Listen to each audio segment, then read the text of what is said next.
sometimes I might get a little bit sideways with the table. Yeah, you can swap to the other chair if you prefer. Let me try. Yeah, it's all good. It's all good. It's fine. It's fine. It's all good. I'll chop the front off. It's only. We're not shooting on film. We're fine. You ready? The mic good? Yeah. Basically, as close to you as possible. So if you can get it to sit, just sort of like. Yeah. You know, you used to have your own podcast, bro. Come on. I know. Should know the rules. I wish I could control everything, but I can't. Show everything. What? Control the whole, the way everything looks. I don't know how that looks. It looks good, man. It looks good. I'm editing the Vince one. Nice. I just started editing it. Sick. How's that coming along? The Fly. The Fly? The Fly. Remember The Fly? It was trying to ruin the entire Oh, shit, that Eli tried to catch. Yeah. He's like a little character in it, bro. Fucking hell. I had to create a whole dialogue for The Fly. A whole line of... yeah. Are we started? Yeah, we're rolling, so fucking hell. Wait, okay. What are the rules? Am I allowed to swear? You can swear, you can say what you want. We just won't take any responsibility if you say anything too crazy. Yeah, we'll throw up a disclaimer if I'm like, oh, Dan came on the podcast, said some shit. But first of all, thanks for doing it, because I had to convince you a little bit to come on. But I feel like that leads to the most fun episodes, is when you get someone who's not... Don't put pressure on me, man. It's not pressure. It's not pressure. It's not pressure. Yeah. It's all good. We're just hanging out. That's literally it. Like, but you came to the studio last week, and I was like, Dan's fucking cool, and more people should know because you've been Pardon? You're cool as well. I like the beard. Oh, thanks, man. It's coming along. Because I can't grow a beard. Is it alright if I keep looking? Yeah. Look, do what you want. Because I can't grow a beard. I could only grow this. Oh, the mustache. Damn. Shameful thing. No, yeah, come on. Anyone who can grow Give a it beard, time. I'm like, that's impressive. It grows too quickly though before I can control it. So at the moment it's a bit. These couple of episodes are going to be a bit chaotic on the beard, and then hopefully tame it at some point. I'll let you finish. You were saying. I can't remember what I was saying. You were saying I'm cool. You're cool as fuck. But low key as fuck, and you've been around a little while in sort of our sphere of creatives. This man's shaking. And I feel like you're yeah, sort of the whole journey from like greased elbow to sort of transitioning from written stuff to video. It was gradual. Yeah, it took. And the whole low key stuff wasn't even like it's just my personality. It wasn't like an intentional thing. Like. Yeah. I'm going to plan this, but it's all worked out. Because I think today, like anonymity is almost. I mean, with the internet and stuff, anonymity is difficult to have. Yeah. I mean, if you want to make anything, if you want to do anything, you have to be out there. So I sort of started slow, got my comfort zone slowly, gradually. That's why I started with the writing one first, because writing was like. I'm very comfortable just writing than I am with like camera and stuff and all these. But like I'm more comfortable writing, so I started with that during COVID in 2020. The first idea was to the first people I interviewed was rapper Vince Law, and then I did one with Remy. Yeah, and then I did another one with Kiao. It's Kiao. Yeah, was it? He's not from Northampton. He's like, Northampton. Yeah, he was part of like the cooperative. He's still part of the cooperative. But that was my first. Shit. Okay. That was my first outing ever to the interviews, and I don't know why. I just wanted. There's a long story. Do you want the short version or do you want like the long? It's a podcast. Let's get into it. We've got time. Okay. So I think the real shift for me was before COVID. I did a placement year abroad in Atlanta, Georgia. I stayed there for 9 months, and I don't know. Maybe it's the weather, maybe it's the heat stroke, maybe it's just like the American culture. But that sort of like woke me in a way to like then come back home and want to do like get more involved in the creative community. But before that, I was just like, I would just say things like I want to write, I want to interview people, I want to do things, but I would just never do it. But I don't know. That trip was like for me like. It popped a bubble a bit, and then I got to see different And then I came back. That's when I started the whole Greased Elbow thing around 2021 during COVID. Yeah. So that trip happened, woke up something in me, wherever it was. I came back, got to interviewing people basically, and started where I was most comfortable with writing, and then developed over time. It's a long answer. I didn't. No, that's good. That's good. I didn't know you went to Atlanta. I didn't know about it because I just met you because you. I can't remember the first. I remember. Like, did you come here to interview us? Was that the first time, or was there a time? I vaguely you. think there was a time before that, but maybe not. So it was. You, Thomas. Yeah. And Alex. Yeah, I came here to interview you guys, and I was so nervous, man. But like, but I was still in that post Atlanta vibe. Like, I just want to do it. I just want to put mics in people's faces and just.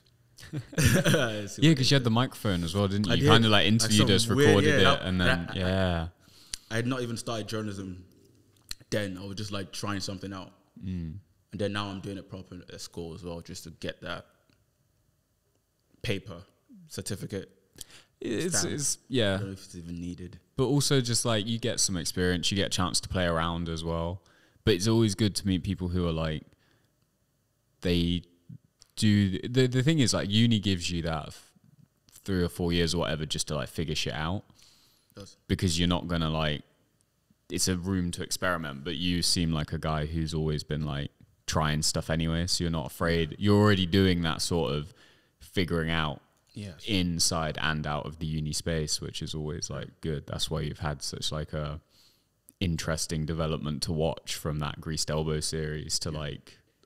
Just all the different projects, so like the videos with Eli to, you posted one a little while ago that was like a travel. Oh yeah, video that was for my assignment. So that was actually for school. Oh yeah, Drake's Island. It's in Plymouth. It's not like a big. So like I before I'm graduating soon. So I'm like, let me try something new, right? So I'm like, let me do travel journalism, and then the assignment was to write a destination piece about some place you've been, but like, why would I look? I want to do it now. I want to go to somewhere now, and then I've been to Plymouth before, like on a holiday, not a holiday, but just on the trip, and then I'm trying to think of how I came about knowing the island, that place, but it wasn't like a major thing. But then I went there, and then it turns out this one piece of dirt in the water is like has a lot of history, like. So it's named after Sir Francis Drake. It's low-key a pirate, but like but like for like Queen Elizabeth, and like I think he's also like low-key a colonizer as well. Right. But is he like a privateer sort of thing? Like, that was the word I was looking for. Yeah. So it was named after him, and he also. But one big thing that was impressive was like he was the first English person to like circumnavigate the. I hope this is boring, but like, yeah, it was named after him. I said, but then the island has had different phases throughout history. It was bombed during like World War II. Under it, there's like army barracks. Like under it, there's like tunnels. Tunnels. Apparently, it's haunted. There was a time when during the Cold War time when like a bunch of students tried to like basically invade the island. Right. It used to be an army barrack. Yeah. Right? And this bunch of young socialist kids were like, nah, we need revolution. Let's start with that island. We'll take the island. I swear to God. And they go on a boat, apparently, from mainland Plymouth to invade it, and then they got stopped halfway by military people. Like, what the fuck are you doing? I think they shut that down quickly. So the island has had a lot of history. It's had a lot of, like, and then I ended up just writing about it. That's the most recent one you mentioned. That's cool. And it stuck out to me because it seems so different than, like, a lot of your other stuff, because you've always had that kind of focus on creatives or that sort of world and art and stuff. The community. Yeah, you're right. Just the other day I was actually thinking about it. You're right, but like it's not. If you think about it, it's still just about a place, person and place. And I think that's what most of my work is about. Oh, okay, yeah, because I guess because you had like Next Stop Northampton and things like that. So you've always the relationship between a person and a place, and that's via the community, via whatever it is you're doing in that place. I mean, I think most things about people and place, but like, I just choose to focus on it mostly for my work. Yeah, and I think that's our age group, that seems to become more important, like where you're from and where you're choose to base yourself. Because I think we're kind of over that whole like people of the internet sort of thing, and everyone's one giant art community or one giant like. It kind of want to take it back 30 years to like East Coast, West Coast sort of thing. Like you know, what I mean? Internet makes it like it's a village, right? That's the the village, like puts everything together, and then there's like, I mean, people don't like, but basically, the internet just puts it into this mesh of like everywhere, everything's happening. But I think it's fun. I find it fun in my work by just drawing the maps out again and being like, okay, this is from here. And this is why it's influenced in this way, and this is what I think the environment is a big factor in creative life. I think. Well, it's what surrounds you when you're thinking about creativity, and also when you're not thinking about creativity. Yeah. It's like you can't really. It's where you pull from.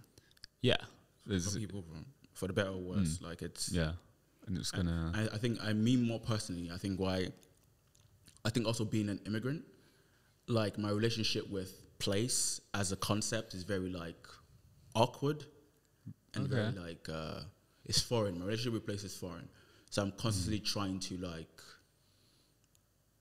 investigate.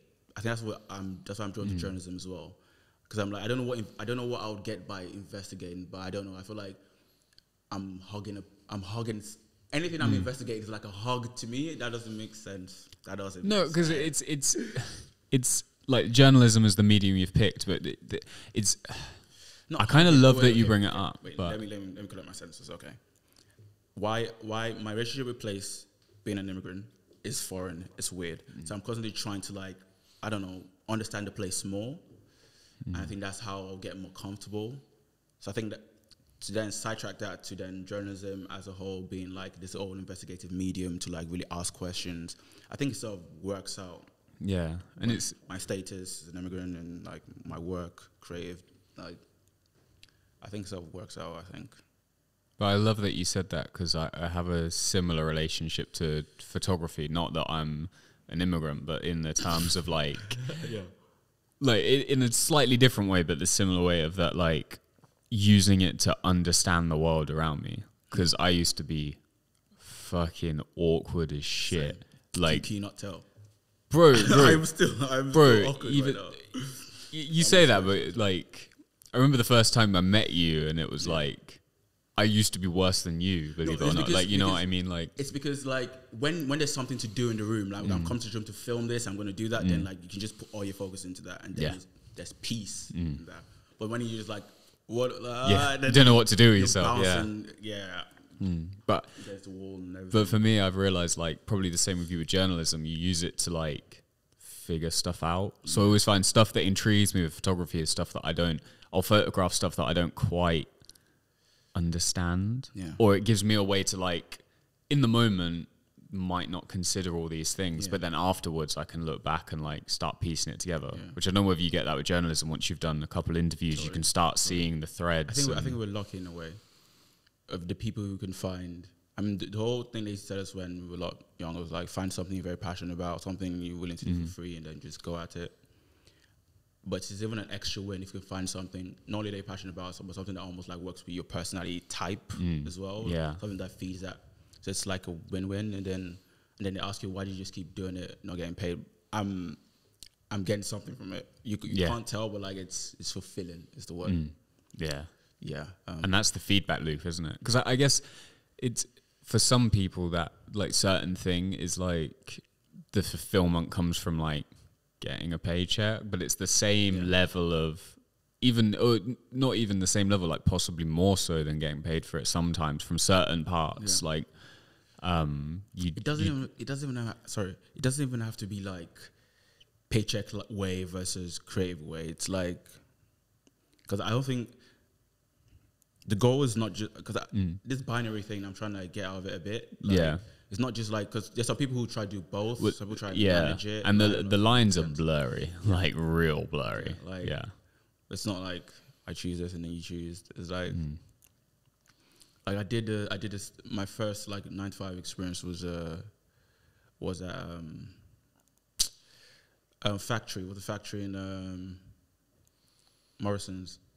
Yeah. Actually, it's not. This is not like a product placement for Morrison's. Or anything, like Little advert will put the logo. it's like the logo float across the screen. Like, nah, but like that was my first like 9 to 5 thing. Like it's out of the creative thing. That was my first proper work. First of all, I respect the people I worked with, but then I also found like I got a lot of like. There's this going back again to the people in place thing. Like I found that whole bit of like, I feel like it's wrong. I found it in creative.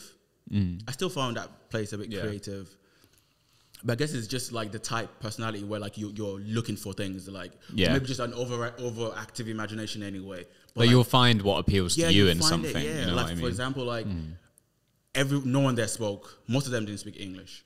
Right. So like literally our communication boiled down to like hand signals, like you lift that. I swear to God, but that was so much fun. Yeah. That was especially with this. Like inventing a language, dude. Like that was so much fun. Especially this one guy who I grew close to. His hands are like fucking bricks, like because he's worked at the factory every Just time. hench as well, yeah. Like, Damn. and like he's obviously a middle-aged guy as well. But like I don't know, we didn't say one sentence together, but like I sort of grew. I feel like I grew to know him a bit better. Yeah. And like just by doing hand signals, stuff, I swear to God. I think I was gonna finish that train of thought, but like about him. Yeah, there was a moment where like okay, I could see he was very stressed and he was like really like pissed. But because of the communication thing, I think I was just being slow. Like this is my first work, and I think he couldn't communicate that. And like you really like, I was stressed too because I could see it in his face. I think being able to read, like I could see in his face where he could show, but he couldn't like verbalize it. Then he had to get someone else to come explain it to me. That's the most random thing, but like I'm just saying that to say, basically, place. I draw like inspiration from anything I find. I try to at least, and it doesn't have to be binary. Even in the 9 to 5, there's still like you can still find things that like. I don't know, fulfill you, like interactions that like make you, like make the time goes by. It's almost like calls back to that idea that like through art you find like the way you want to live, and like because you're still practicing that, finding those things in anything, it's like sort of the art of living a little bit, like sort of just. I really want to meld with your ideas. Well, I feel like maybe I'm not explaining. I'm like. Because like that interaction with him is not. Would we categorize that as art? Like the way you're like talking about it, it's like you're doing some sort of interpretive dance, man. Like, okay, that's the thing. That's it about. But I think it's just. I think we're looking at it through that funnel, that creative funnel. Yeah, most things. But I'm like, even in the. But that's what. I totally get what you're saying. Coming from my perspective as a photographer, like 99% of our job is taking stuff that's boring and making it more like it literally is just like, and a lot of photographers get a kick out of like, what's the most boring thing I can take a photo of and make people go like, oh, that looks interesting, you know, I'm going to take a picture of a brick on the floor and make everyone go, ooh, even though it's like some fucking I think you help me brick. put it in perspective. So like that interaction might not be like art as well, but once you bring it out and you put it in the setting, it becomes like it's more of a presentation now. But what was happening there, there's nothing artful about it at all. But when you bring it out and then you draw out the lines and stuff. And you add your creative mindset to it. Because if you were like some art house filmmaker, you'd make some crazy movie about like this strange relationship between this like young lad and this guy who can't talk. Like, you know, I could see that being some like Corey film or like Wim Wenders film that comes out. You know what I mean? Just like, on a random note, just still in the factory. Like, they used to bring in like the Christmas gifts in August. So like those sheep. To put out on the shop, right? Yeah. Like as early, as early as I swear, as early as like June, July, the Christmas gifts are in. They're already wrapping it. And I basically got that's another interest. I got to see that part of like the whole production system, the whole commercial. Like the gifts are in. They're already wrapped. Like they're ready right now. There's Christmas gifts that were in the factory, getting ready for Christmas. I just found that interesting. Like, okay, peek behind the scenes of the show of it that they put on that we don't think's a show because it's a supermarket. Like, I look at the workers, they're like the elves, like Santa's little helpers. Although they're all very tired and taking smoke breaks. And they're so stressed. Have you ever watched Elf, the film with Will Ferrell? No. But I've definitely seen memes. He goes to like New York and he's in the mail room. That's Will what I'm Ferrell's thinking. a legend, Like, fucking, you're telling me, bro. He's that type of funny that's... I feel like he's very funny because you wouldn't expect it from him. He has like a serious face. He has a very like teacher like type like face, but then he just does was like I feel like that's why he's so funny.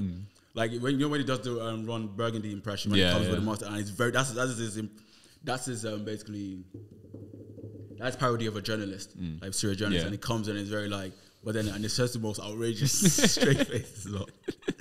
Another funny like comedy legend is Adam Sandler. Oh my god, he's my spirit animal, I think. just how awkward he is in every like, okay, awkwardness is not the goal, but you can see him working through it. Like you can see him. I'm not saying I like him because he's awkward. There's nothing attractive about it being awkward. I think there's a charm to it, you know. Yeah, it depends. I feel like you have to be able to manage it for it to be charming. If you're not managing it, if you're just spilling everywhere, like spilling everywhere, or the opposite end of the spectrum, which is people who are awkward and quiet and don't spill anything ever.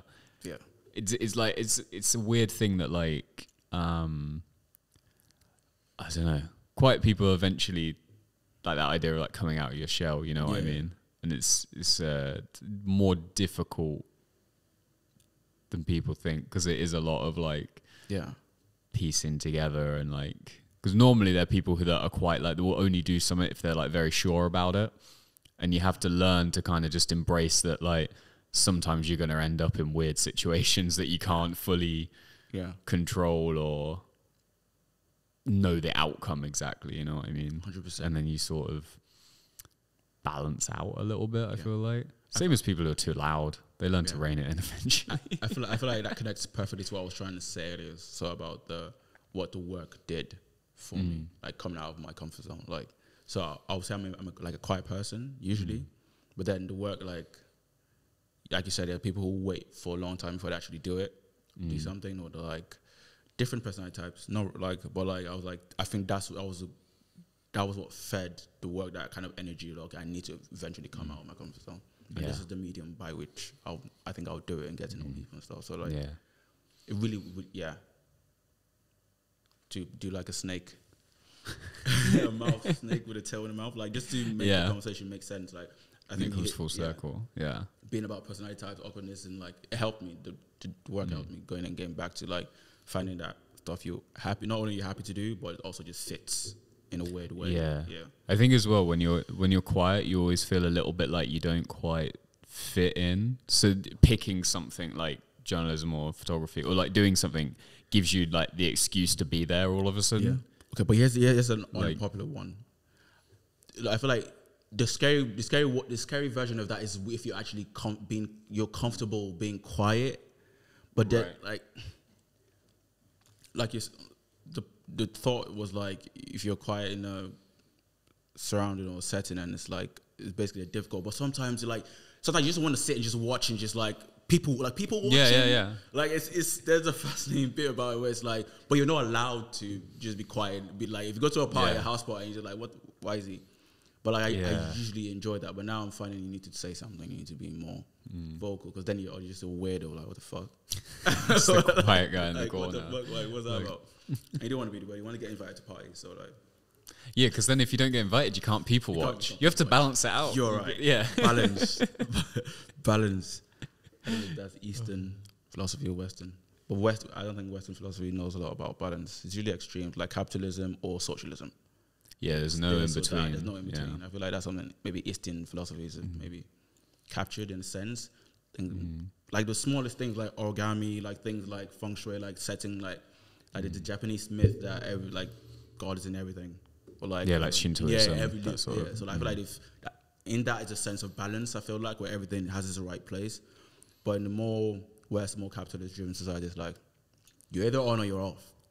Like there's no in between. Like, which is fun. It can be fun, but can be draining at times. Like, it's interesting because it's the thing that like I don't know when you discover those like more Eastern ideas, you kind of, I don't know. It's what I imagine the hippies experienced when they did LSD for the first time, because it's just like, That's what they were I don't have to kind of like force myself into a box. I can build kind of stress my own box that kind of makes sense for my thing, and then people either resonate with it or don't, but that's fine, because I guess that's the sort of the balance of it, that like, well, not pick and choose, but you know, you put out energy. I'm sure someone else is doing the complete opposite to us, and that keeps it level. No, speaking about a hippie, so I'm doing my final dissertation now, and I'm doing it on protests. So that's the topic I'm doing. So I've been going to different protests and just basically protests that use the mechanism of civil disobedience as a tool to like remedy some type of injustice or like redress some type of social issue. But protest as an act, I'm just fascinated by it. Not very much the agenda behind it. Yeah, just overall, regardless of what their like, unique aim is. Just the fact that some people are, just the fact that some people can feel so strongly about something that they're willing to leave their house and carry placards on the like. I've never felt so strongly about something that I'm willing to like, leave my house. Like that's too much. But some people get into it as almost like a lifestyle. Like there's some people who do like all their full-time thing is that they go to protests, and they're part of it becomes its own community within it of people who are always like, I'll go to the protest, I know Jim's going to be there, like I'll go hang out with him and do some good while doing it. It's like their version of going to the pub. Like, and I think you just hit the nail on the head there. I think that's what I'm finding in like interviewing these different protest groups, is like community. Like some of them are just like, my friend says this is what we're doing every Saturday, and I'm like, they don't literally say that. I'm paraphrasing, but like there's that vibe of like, I mean, I'm in a group. So people want to. It's nice feeling. I think as well, like we are like pack animals essentially. Like everyone, social animals. Yeah. Everyone, like the wolves. Yeah. Like the hunting and the bucket. Yeah, but like you know, like social. Like everyone wants to feel part of something. Like everyone, like and also you also want to find purpose. So it's like I guess protesting does fulfill that need of both, like, so it's achieving this goal and I'm doing it with people, like, which, you know, some things do one or the other. It's exactly what you just said, is filling. And also it's also practical to be part of, like, not practical, but it's also very useful. It's how we human beings evolved. I'm not like a scientist or anything, but like staying in caves together, like it's how we how we form. It's like, and the person who's like sticks out is almost going against evolutionary. Well, the person that sticks out is going to get eaten by a fucking saber-toothed tiger, bro. You know what I mean? Because everyone's going to be like leaping to the side. Did you see that? What, Ice Age? What's random? Like, did you see that movie? Did you see the one with Nicolas Cage? The one where it's in everyone's dreams. Oh, fuck. It's so good. But it talks about the idea. I think you say it. I can't remember the title. Maybe after this, but it talks about the concept of sticking out. And I think Nicolas Cage is like a psychology professor in this movie. And then for some reason, he just randomly just starts showing up in everyone's dreams. Like his wife, his neighbors, and it becomes popular. But then I think the movie talks about different things. This talks about celebrity, but it talks about the concept of sticking out. And in one of his lectures, he talks about our zebras, like all have different stripes or whatever, and they all like to hide away from predators. They sort of like all stay in the same. What am I like talking about? Well, just keep going. You know what I mean? It's good. Like it's groups. Are safe. Yeah, it's safety in numbers. It's that sort of thing. That's why a lot of people. I don't know why I had to go through all that to explain what I'm saying, but like it's. Yeah, but it's a weird thing that we do, and like, because everyone wants to be unique, but also like not too unique. Realistically, you still need to like. I don't know, I guess there's an idea of like finding your tribe, because I guess people who are unique tend to also have like another set of group of people that don't necessarily fit in with the norm. You know what I mean? Like all of these like groups, whether they're artists or musicians and stuff like that, or skateboarders, whatever group of weirdos, they normally have a group of like a collective around them that forms its own community. Yeah. Because you can't just be so weird that no one wants anything to do with you. Exactly. Because you still have to feel like you're contributing to the grand scheme of the human race. Exactly. And if I'm still doing that thing where I'm trying to like tie in the conversation, I think that then connects well back to like the people in place thing where I keep on going back to, like feeling part of. And I didn't finish that thought about my relationship to place being foreign, in terms of like you want to be among, you want to feel welcome. And I feel like my work helps me do that. By seeing how other people do it, by seeing how other groups, subcultures manage themselves like an ecosystem within an ecosystem where like it's us versus that broader thing. I think that's why. Which is what protesting sort of has. It's like, it gives you the identity, and your identity is like, I stand for this, which is like good to have. But sometimes when it's like too overly us versus them, then it becomes a bit of it limits itself. But I guess protests aren't meant to. The like career protester thing is kind of a mutation. Because it's like normally if you set up a protest, it's like, we're doing this one thing to garner attention, to hopefully we only have to do it once because it will solve the issue. And then 2 or 3 protests in, friendships start forming, communities start forming, and suddenly the people involved may not want to actually solve the issue, because once the issue's solved, they have no reason to hang out anymore. They lose their thing that connects each other.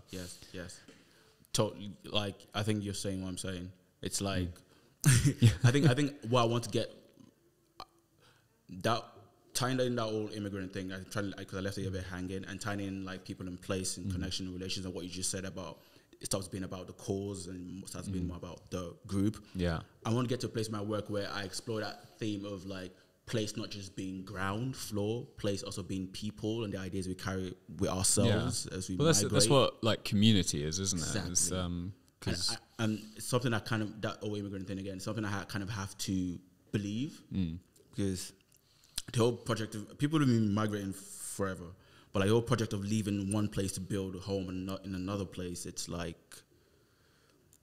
it takes a lot. You have to have faith. You have to have some creative impulse. You have to be the one among your group that's like believes in things, but it's also, you also need to carry parts of yourself with you along, or else you're totally just. So I feel like I'm excited to see what I do with that idea and theme. Now I broaden it into like film, into stories, books, into podcasts, into, because that's my thing. That's my, maybe when I turn 50, I get bored about that and I want to do something about colors. But like, that's what, right now, that's what really fuels me with interviews and everything. The thing that's interesting, because a lot of developing artists tend to not have found that theme in their work. It may be there, sometimes it's there subconsciously and they're not quite aware of it themselves, but you seem like you've almost... Do you think it's important though to find that as a creative? Do you think it's... That's the goal, to fucking... You've achieved like one of the harder... Because it's not like a linear thing. Yes. But it's one of the things where you look back on work and you go, how do they all link up? Because there's... Obviously, when you create something, you're doing it for a reason. You might not know what it is at the time, but the human body doesn't do things just for fuck all reason. There's always a motivation that keeps you going. And I think when you find the theme that you're working towards, it adds so much and it gives you such like propulsion to try new things. Because you've moved like you say, from journalism, you had the podcast for a while, then you've started filming things. So your medium's always changing, as like a lot of people start with a meaning. That's what I mean. Like through line. I think that, and I think also as a culture, I think we're also the people we usually celebrate, or the people I admire, like have like their bodies of work. So like there's just a theme. Like we judge them by their body of work, like the entire thing. Like I'm obsessed with that whole idea of having a full. So like I might have like one rubbish work today and tomorrow, but like I'm looking at the overall like. The big picture. Like name some actors. Like the actors you find out that their body of work is like tight. Like there's a theme. Like De Niro is in every gangster movie ever. He's a gang. He's the definition of the Italian American like mafia thing. But he's done other things. But that's what his body of work is turning into. He's like he's a patriot for the Italian American experience in a way, in a weird way. Al Pacino, then Scorsese has a body of work as well, but I think he gets to play around a lot. But there's still those like interconnectedness. Like even if you compared something like Wolf of Wall Street to like Taxi Driver, yes, two very different, two worlds, very different worlds. But and even some of his more like gangster films, but they're always kind of explorations of like men and masculinity. I didn't see that. Now I you see know, it. Now you so say it, I see it. Yeah. he plays, but he has very distinct themes that he plays with. Same with a lot of directors. Like they might, and I think that's what makes having that theme. That's why that's so powerful, because you have something that's still like, because sometimes you don't want to be so, if your themes are too superficial, then you do get limited. Like if your theme is just colors, then eventually you run out of shit to say. And you know what? say I'll take you off on that. Yeah, like, but you circle back in like 20 years time and see what but you can right. like do stuff about like, I'm trying to make random jokes. What the fuck?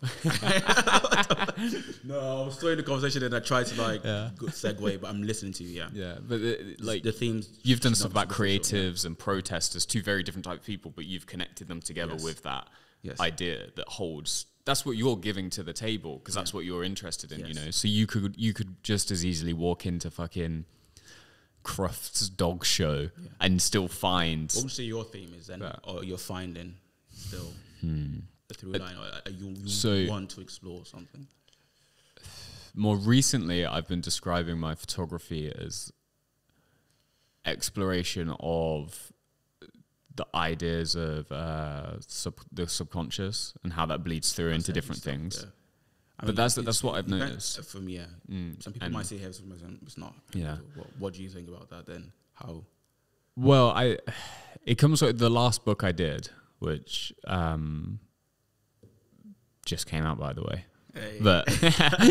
But it was a weird book because I was in Israel. Yes. And just knew I wanted to shoot a book while I was there because I had 4 days. Yes. Went out one night and was trying to create something sort of similar to a very earlier work I did, which was like a street photography project in Northampton with like this like at night with the flash on.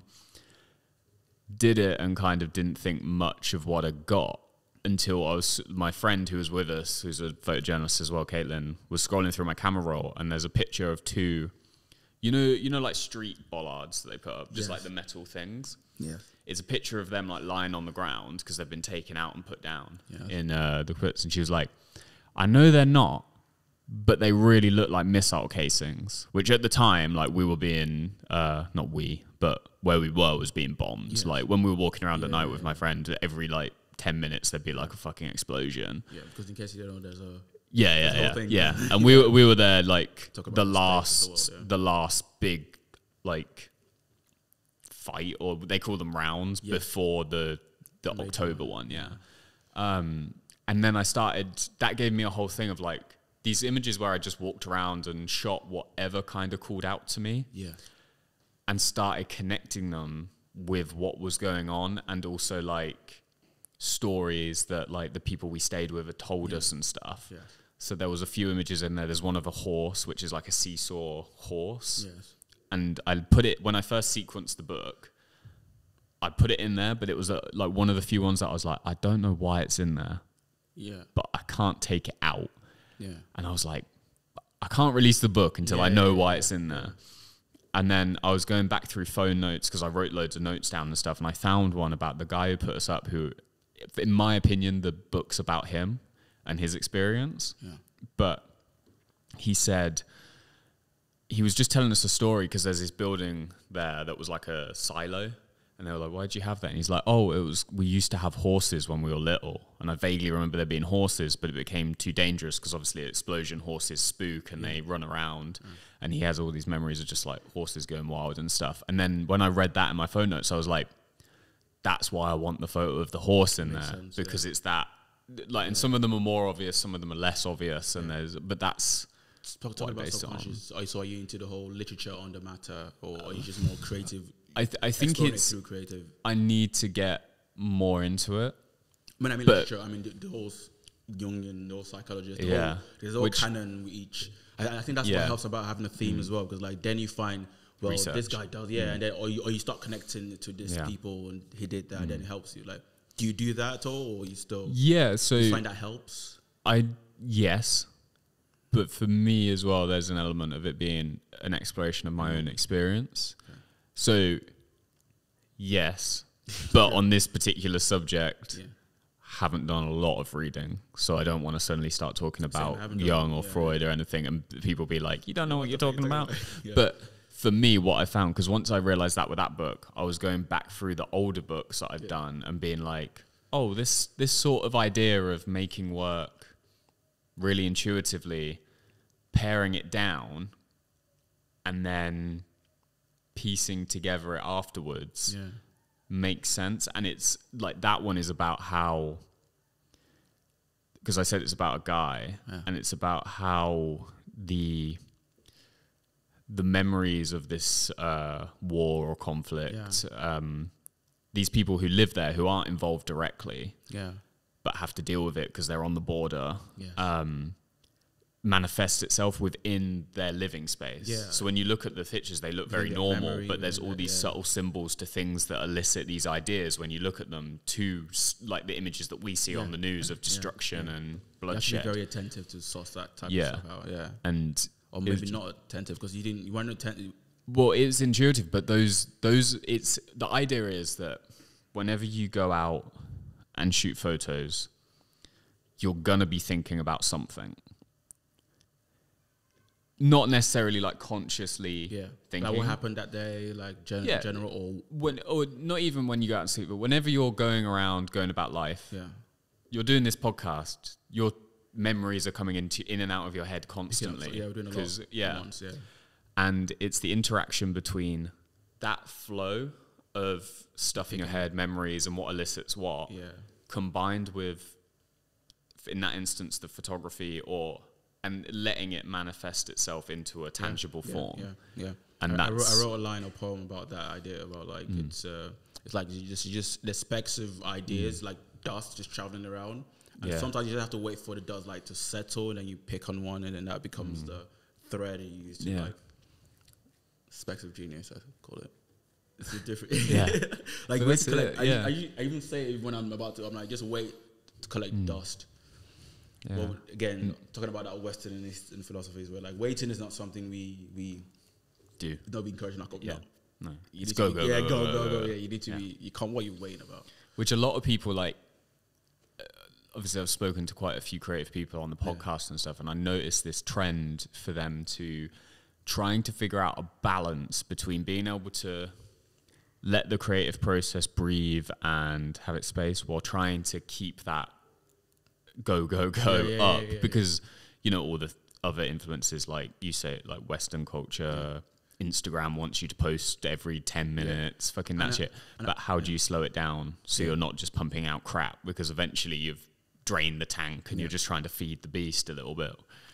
I think what you said, like basically doing the two is the same time. So because I just want to go back, I mentioned that the go not as necessarily like a bad thing, but it's not a very like for me personally, actually for myself, it's not like a condition that helps me most of the time.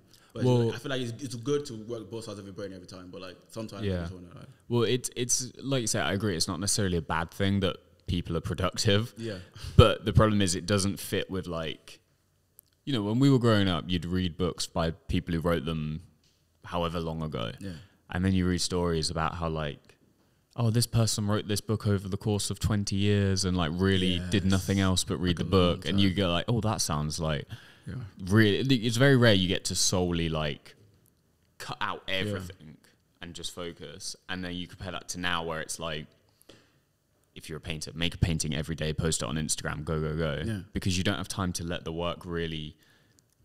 The work literally can't have those specks of dust fall on it because you're shipping it out immediately. For that reason, then, would you then say, like, I don't know if creative output for a generation is something you can measure necessarily, but because we don't have that luxury that they used to have, or they don't have the luxury, do you think the work is better now in general? I don't know how you would measure that, but what you see, is it? Well, there's still a lot of good work, put it this way. But there's also a lot of, for young people who are figuring out, a lot of temptation into being like a person who's like put out a photograph on Instagram every single day, even if it's not ready, even if you don't know what it's about. Just make it look as flashy, as cool as possible, and get it out. And then you find yourself being like, well, what's the actual?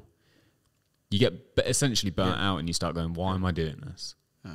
The funny thing is, like, before we started our podcast, I was like, let's not talk about the industry, but we ended up talking about. Let's use that. Let's just that. Let's loop back round. Yeah, let's shake it. One that called out to me, you would. I just like the list that just starts with old buildings. I'm curious. Yeah, I have this not fascination, but recent fascination with, like, I feel like buildings can be persons in a way, especially.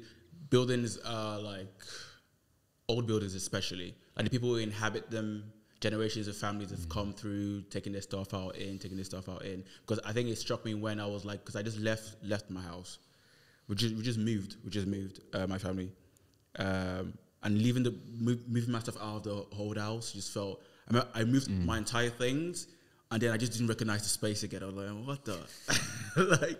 You find out, like, people not only just move into spaces, they inhabit the space. And I feel like I just find that topic of old buildings interesting. That's on an esoteric level. But on a more old buildings about ghosts, and I like those type of stories. Like ghost stories. Do you have any ghost stories? I'm looking for a good one.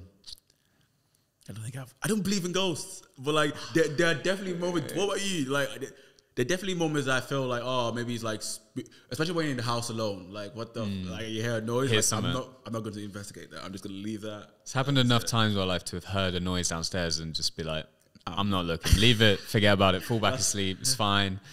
It's the wind, even though it's clearly not the wind. That sounds like bizarre. Do you believe in ghosts?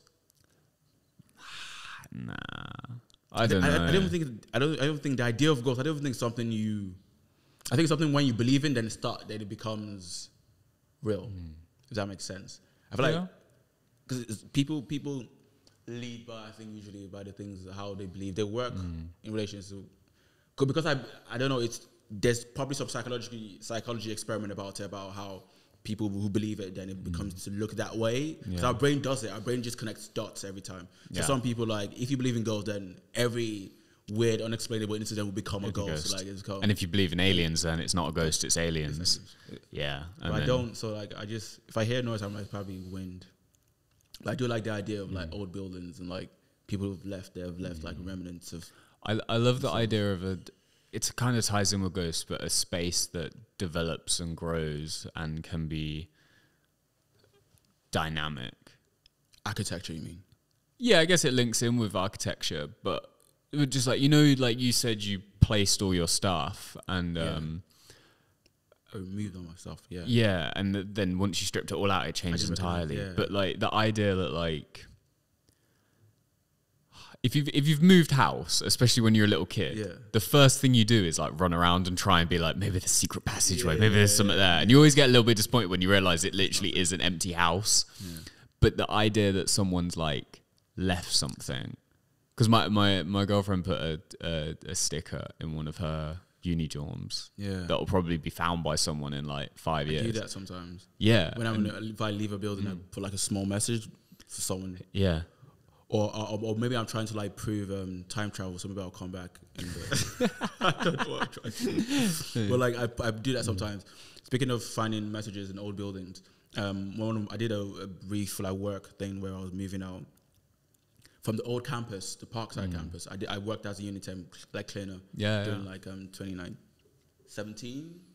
So I was cleaning out the dorms, basically, the old dorms. And I found messages, like, loads of messages on the, like, not on the, but in the drawer. Yeah. Dating back to 2004. So these people will write it, and they'll write the year. Like, they'll be like, Susie was here, this time. And they'll leave it, like, as far back as 2004. Damn. I just found that impressive.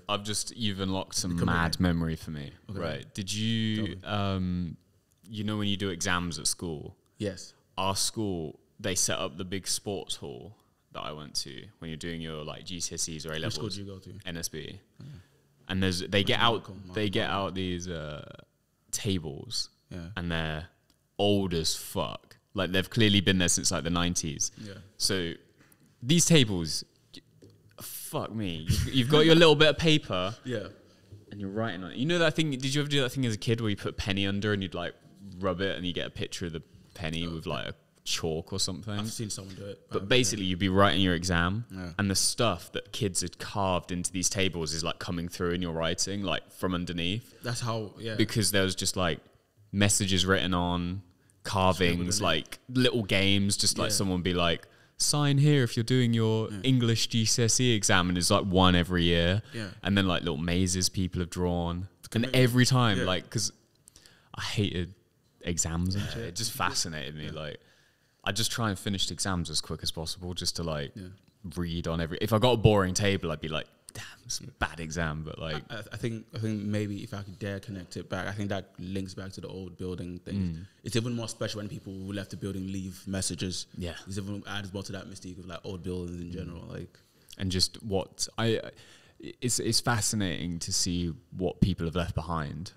I think just the idea that it's there, like it's like stories. You know, there's some story. Yeah, there's some story behind it. I think it's like I'd always kind of as well like the really old zine that was shot in Northampton, like street photography one, was all stuff like there'd be like a broken fence, and you're just like, well, someone had to have broken that. Someone, what actually happened? Because it could be as simple as someone was pissed off and they like kicked it down, or someone was drunk and fell over, or like escape from the feds. You know what I mean, or running away like last minute ditch like that for it, like. Or it's like heist gone wrong or something. Like there's so many options that just leave like, and it also is like when you display work like that, it's interesting to see who finds it interesting. I was just about to, I didn't because there's this thing where in the conversation where like I'm saying things and I'm also aware of like, oh, there's an audience that maybe might not be able to relate. Is that journalist thing of always trying to like relate what is happening? Yeah, I felt the urge to say it, but then you just hear it because like some people might not see that that broken fence thing. I think but that's what makes it interesting, man. And there's a quote that's stuck for me for many years, which is from Alejandro Jodorowsky, who's a film director. Is it the one that did Revenant? No. He was active in like the 70s, like, and he made The Holy Mountain and a film called El Topo, which is an acid western. Yeah, it's a fucking trippy film, but obviously released to very mixed reviews of some people being like, "This is the greatest thing ever made," and some people being like, "That was shit."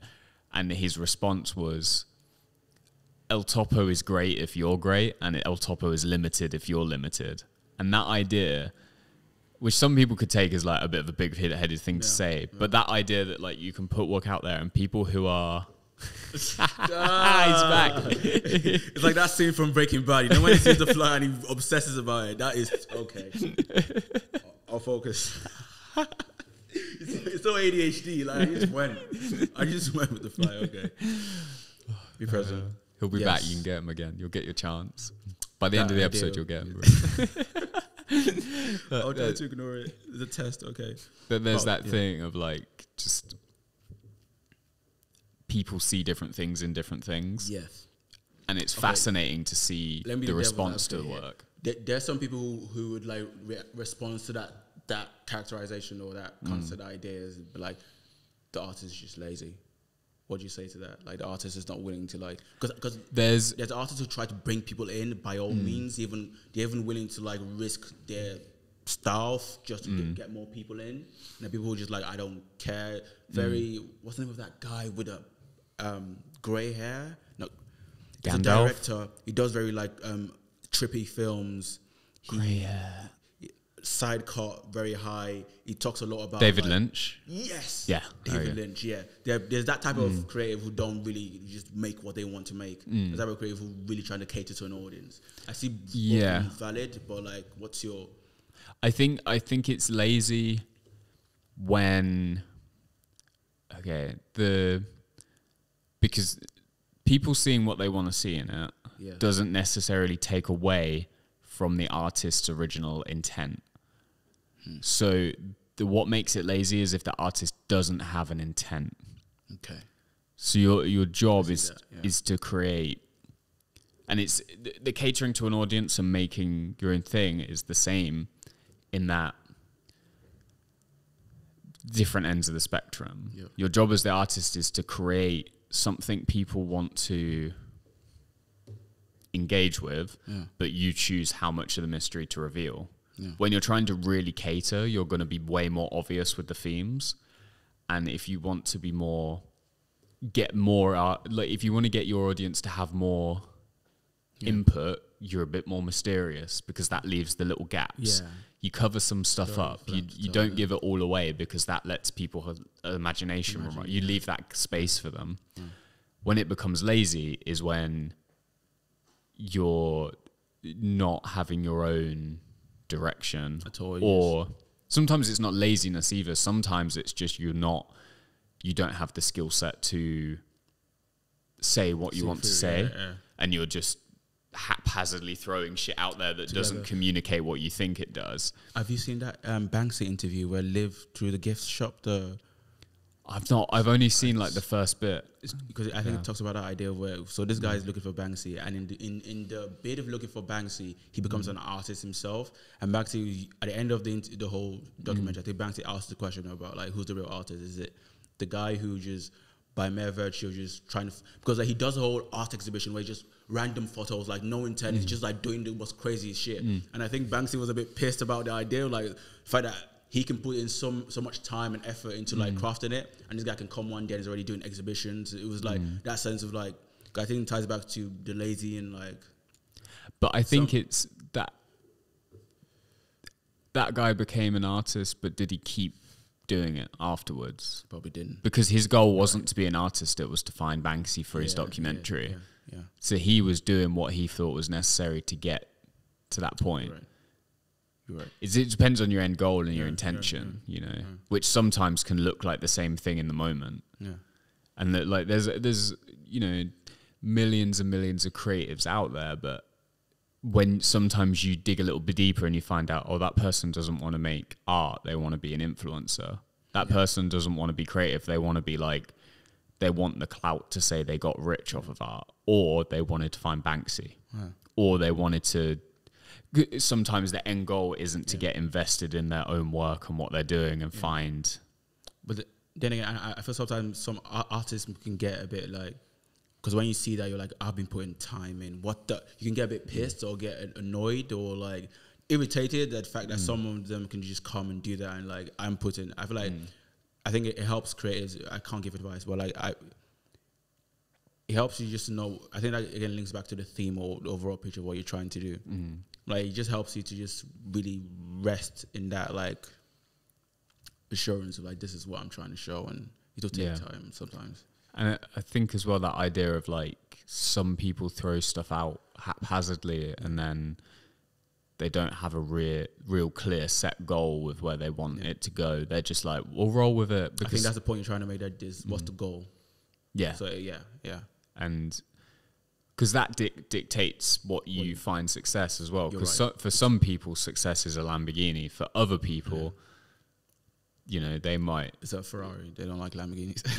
Well, it can be as close as that, or it can be as widely different as like they just get the satisfaction from how far can I take this one thing, or what could I do next? You know, some people really don't give a shit about. Oh, is the gallery's gonna like it? Oh. Is it going to get 1 million likes on Instagram, or am I going to get money? It's the job of creators to then pull those people in, or should we not necessarily? What do you mean pull them in? It's the goal. You're right. This is a job because like the people who are not relating it back to the people who don't see the hole in the fence and tell themselves stories for it. And my sense of saying I'm aware of that audience and I'm always trying to and using the two. Do you think then it's like a worthwhile endeavor to try and?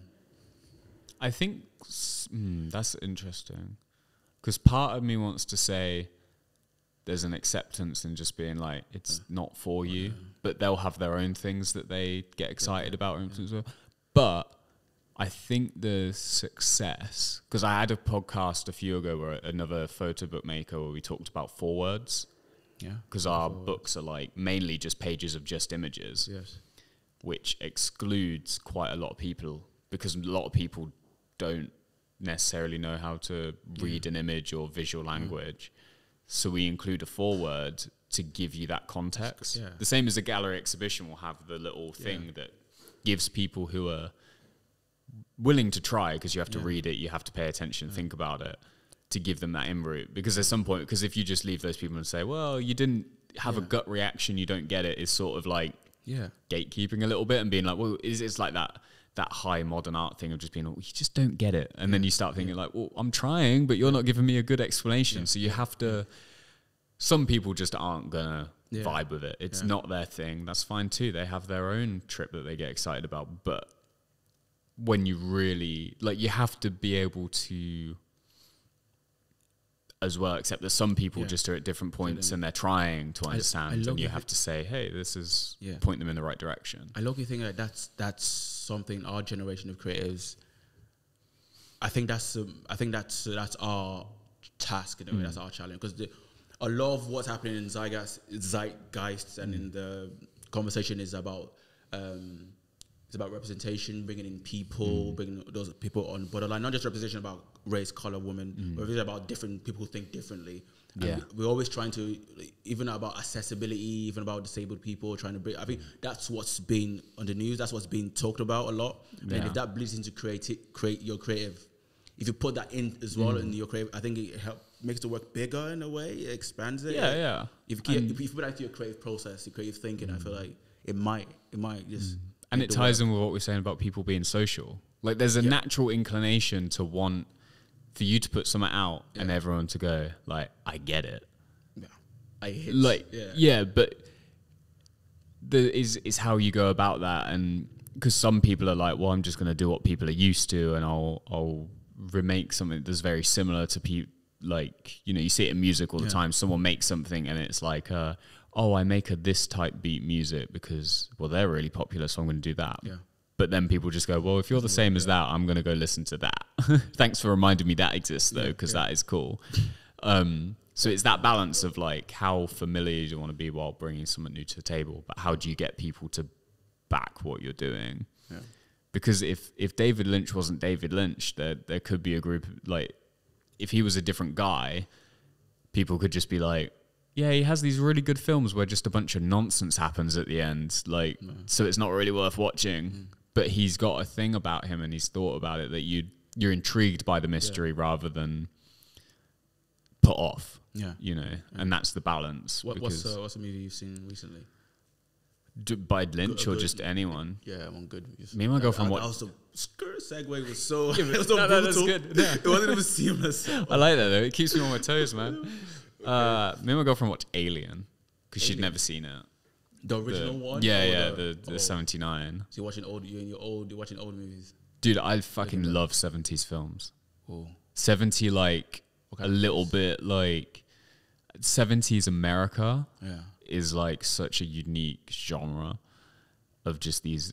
It took me a long time to come around to. I don't know much. So you got like, Alien is, like, the tail end of it before, because some people think Aliens is, like, an 80s film, but it's 70s. But you have, like, Vanishing Point, Easy Rider, trying to think, like Andromeda Strain. Yeah. There's such a weird vibe to it that I just kind of like got into and really fuck with. Yeah. I have that, or like 90s Japanese films as well. Yeah, sick as fuck. I really need to.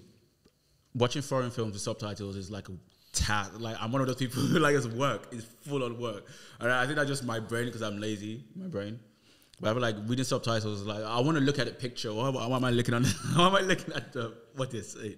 Like, yeah, man, it's actually, watching movies with subtitles is tough for me, man.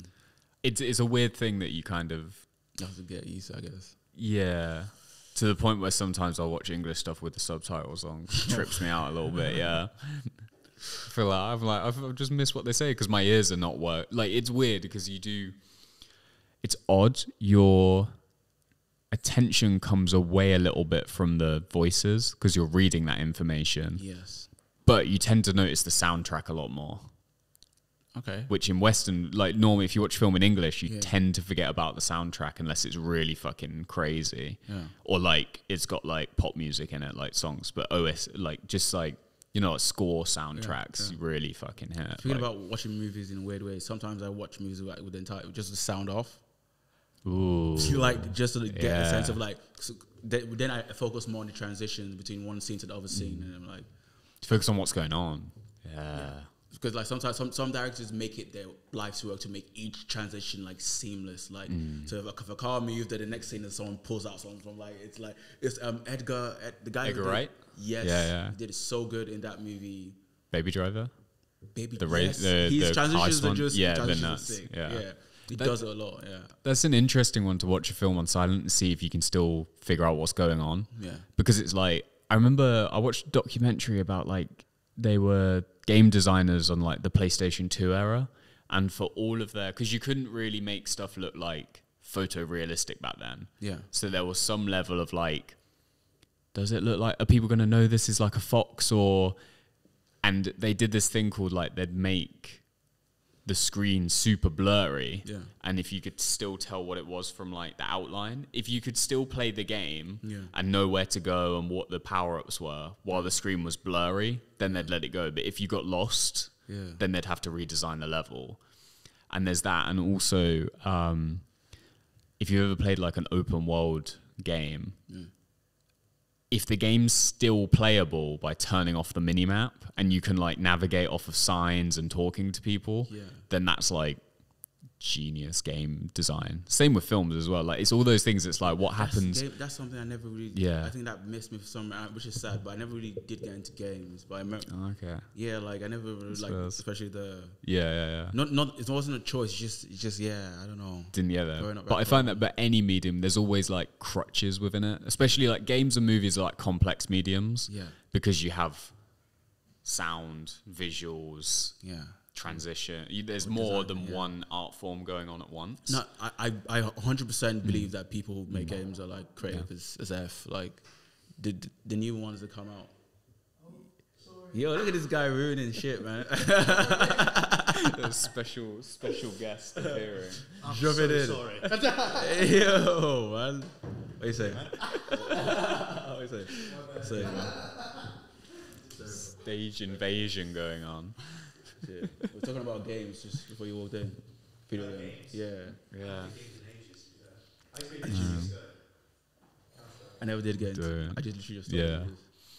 But I think like anything like that is like, because they utilize different mediums all in one place. Yeah. So the test is when you strip one of them out, does it still work, or are you like overly relying on one to carry the whole thing? Yeah. Before you ruined it, what I was gonna say was like there's I 100% believe that there's a lot of creative intention goes into the people who make games. Is what I was trying to say. I said I didn't do a lot of games. I think it's similar to movies though. Like they're big teams, there's loads of people involved, sort of thing. And yo, man, pressure's different now. There's an audience. What the fuck? I didn't read everything. I was in it. I was in the pocket of conversation. Now I'm just everywhere. Okay. You've had the toughest podcast, and you're the most stressed guest as well. Hey man, if you can get through this one, you can get through any show ever. Okay, cool. But yeah, where even were we, man? You opened the studio just nearby, didn't you? Yeah, I saw it on Instagram. No. Because you're going to hear weird echoes or whatever. I put away the mics though, otherwise I'd say pull up a chair. But can do if you want. Yeah, like we can plug it in. Yeah, that would be so sick. Is your audio level fine? Yeah, that would be good. Got multi-track, bro. We can fix it in post and just go. This is going to be a weird one to edit, man. This is going to be fucking weird. Brown guy. Just randomly joins us. Oh, shit. Am I in the frame? Oh, God. Yeah. Cool. You do. How's it going? And if not, it'll be funny. Welcome to the Renecide podcast. We have a fucking special guest for you this week. It's a three-way. How diverse it says. It's a three-way, man. That sounds crazy. Whoa. Oh, my God. I said What did you say? I said it's a three-way. That sounds good. No. You had to get some sexual. It's a little bonus round at the end here with his. I just came in and. Now we're here, bro. We're talking about games. You talked about CS:GO for a second. I used to play Counter-Strike, but that was on like cocaine. You know what I mean? I used to be addicted. Yeah, it is addicted. Proper. Every time you bring it up, I'm the same. I'm like, I was like, one match of comp. Should we install it tonight? Should we get Mirage? I'll just tell him I never did get into games. Like, lucky man, don't. Like it wasn't like an intentional thing. It was just how I evolved. That's good, man. You probably had a much better life. But I'm like, but the especially the latest games, like the level of intent or level of visually, the games are getting good. Is what I'm trying to say. The games They look good. Yeah, They ain't getting good. especially like the FIFA ones. Like, I guess because I'm not into games, so I can't really like judge them and anything else than just the visual stimulus that I get from them. Yeah, they look fucking sexy. Yeah. You hype for GTA 6? Have you played GTA? I swear to God, You don't play Never. GTA? games missed me. I think maybe it's growing up in Nigeria. I think maybe that's part of it. But like even back then, I had friends that did games a lot, but That's crazy. yeah, Bro, you we played got- one video game? nah. Not one video game? swear. Spyro? Missed me. Like Rayman? no. Wait, I did Sega. I did I said Sega? Sonic? What the fuck? Sonic the Hedgehog. Yeah, Sega- dude, Sega sick. Sonic. Yeah, I did. Sonic you the know Hedgehog. That, yeah, I did. I got into that one for a bit. Okay, yeah, I did play games. What am I on about? Yeah, This is where it's all gonna come out. It's gonna be like, actually, I played every game. just that one. No, I did Street Fighter as well. What? Yes. Days, here we go. Why did I? Yeah. But Street I Fighter's didn't some get real really into them. I You didn't get just like casual. Was it like casual. Yeah, just once or twice, and then I was so bad. And then I did and then I played GTA. So you have played He's gonna come out being like, yeah, well, I was playing like Yeah, and ESL, FIFA, and Counter Strike. Tekken. Like, I played Tekken competitively. But usually when friends are playing it, I just grab the remote. And Yeah, just hopped but I on. didn't have it in my house. yeah, that's first. I never owned. I think that's what I meant by missing. Yeah. Interesting. Yeah, that's first. You know, it's the second time I met him, you know? Oh. Second time I met What him. now? Yeah. Yeah, the first time I met him was Mahalo and Vince Law did a photo shoot. You were recording it with a camera. Yes. Yeah. That was You the were first here with, time. No shit. Nev Moore and me had a It was like a year ago, right? Yeah, me and Nev had a meeting about Fashion Week. Yeah, Fashion Week. And he went That to day like a was, catwalk. there was so many people here It was that like day. It 10 was people, crazy. 9 people. That was a And good he took vibe. Photos. Was Alex there? Well, I just remember. maybe I'm not. But He might have been for a bit. That was the first time I met you. Yeah. It wasn't that Yeah, But we only spoke for like 30 seconds. I think it felt chaotic because I thought it was going to be There've definitely been more people. Mahala doing the shoot with Nev, and then you came in to meet Nev, and then Mahala had some other person cancel, so Eli turned up, and then you came with Eli, and I was sitting there like, oh my fuck is going god, on? yeah, and it was just like, but it was just like all like good characters, if you know what I mean, Good like, vibes. That was a yeah, good day. felt like a very PHOTOMAFIA Studios day, just like everyone was Photos are like good had as their well, thing, like BTS photos. yeah, there were just some random ones, yeah, and then a shoot You in were the background, yeah, Eno was doing his photo shoot. Man, that was Yeah, sick. crazy. You're right. It's the second time we meet. Yeah. Yeah, Yeah. because I never met you. But I seen your work from afar and like, it's it. Oh, appreciate it. It's sick. Respect. Like no, low key the way. Like when you get compliments from other creatives. Yeah. Yeah, because I like They- the whole. I like to act like it doesn't matter. I don't care. But like low key when means someone a lot. says it, like okay. They hit different. I really thought with the whole. What's that thing? Next stop. Yes, we spoke about it. Yeah, on, Ada was social there. media. Big up Ada over there. She Yeah, can't see yeah. her Romanian peanut head over there. Ada's a Was that lady. the PHOTOMAFIA. recording one you're on about? the writing? Yeah, one? there was like The yeah, next stop was the written one. But I mean, when you said Ada was there, I was wondering whether you meant the I you think know I the. did featured in the next stop. Next stop. Oh Now. shit! Yeah, She yeah, did. Femme So Mafia the when femme Tom was there. fatale. yeah, And then Cooperative. yeah. Cooperative And was- what? I was Not an gonna active- say. I'm yeah, gonna say no. his real name, not his writing name. You did a graph artist. I can't remember what he went Yes. by. Oh yes. Crony, that's the one. Yes, Yeah. yes, yeah. I did Crony. I did Carrie. Kari, Curry, yeah. I Mad. did Nevmo. Oh shit, you did. This Orion. boy- Ryan. Yeah, Vince. Is the Fucking hell. Brem. bro. Dan documented just one everyone. of- He No, I he just- went through. He, No, but I just did Not it me, I'm quietly. joking. I was inactive during that period. he made I the dropped my one Pokedex project. of Northampton, bro. He I went was just through. low key doing it, and the way he does what he does works right now, the way they are left, they're like almost like time capsules in a way. Is Yeah. how I kind of see him, because these artists, wherever they go, I wish all of them the best, like energy till Kingdom Come, but like they can always go back and say that was where I was during that Yeah. time period. It's like, Kind of that was want to a go small back and snapshot. reread like our one you because gonna you do came that in.